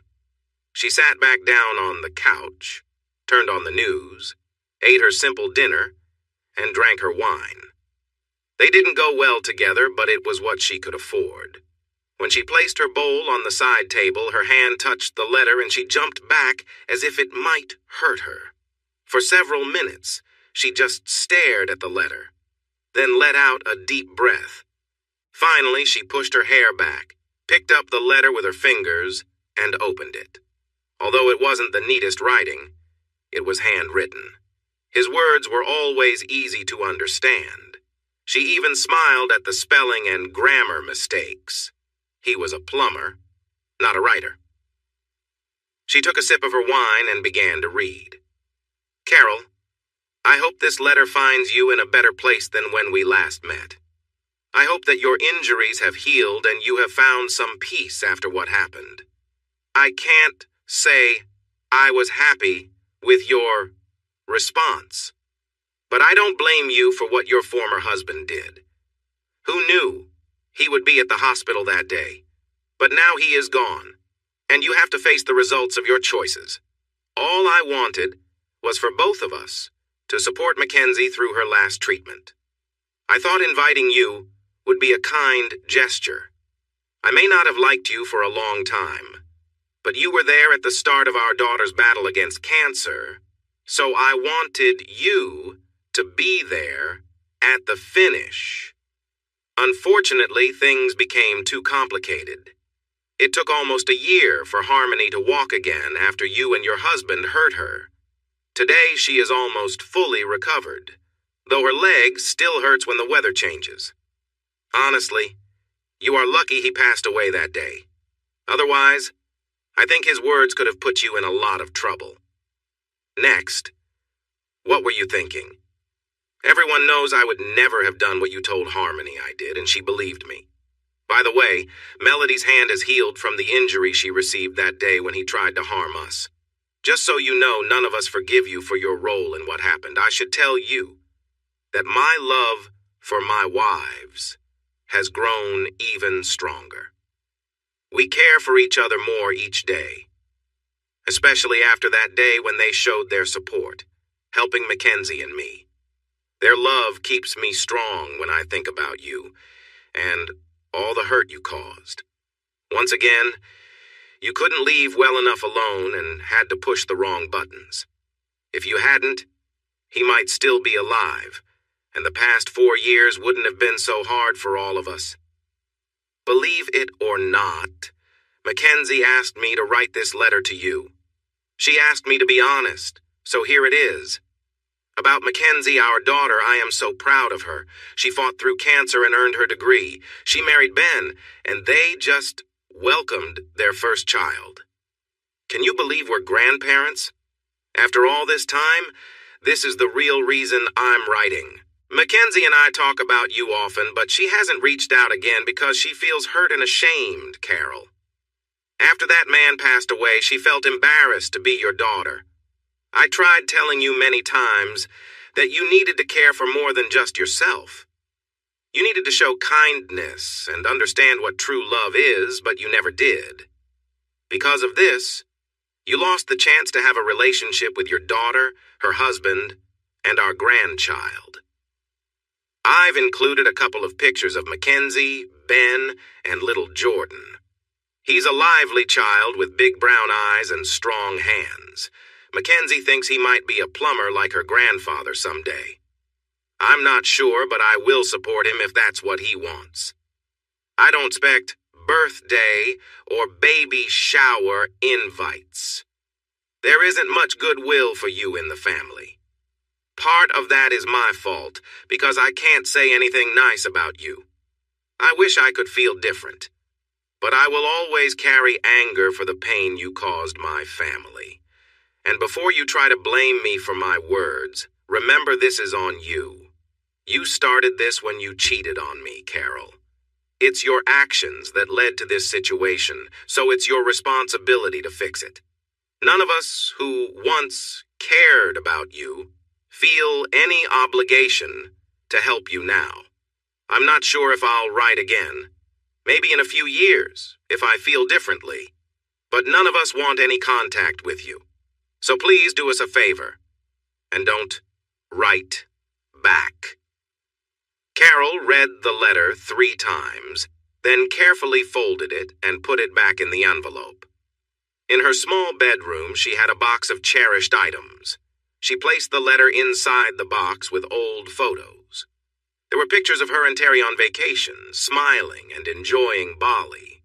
There were pictures of her pregnant with Mackenzie, glowing with excitement. There were even some of Terry in his work clothes, hard at work to provide for them. Looking at those images made her feel a deep sadness. She had lost so much, nearly everything, because she never realized that what she and Terry had back then was love. She gazed at the photo of a young Terry, strong and smiling, happy to be sharing a moment with her. "I'm sorry," she whispered to the picture.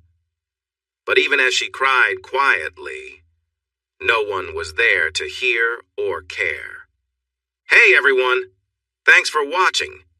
Don't forget to subscribe and turn on notifications so you won't miss any of the exciting stories we have coming up. What do you think about the characters in this story? Let us know in the comments. We'd love to hear from you.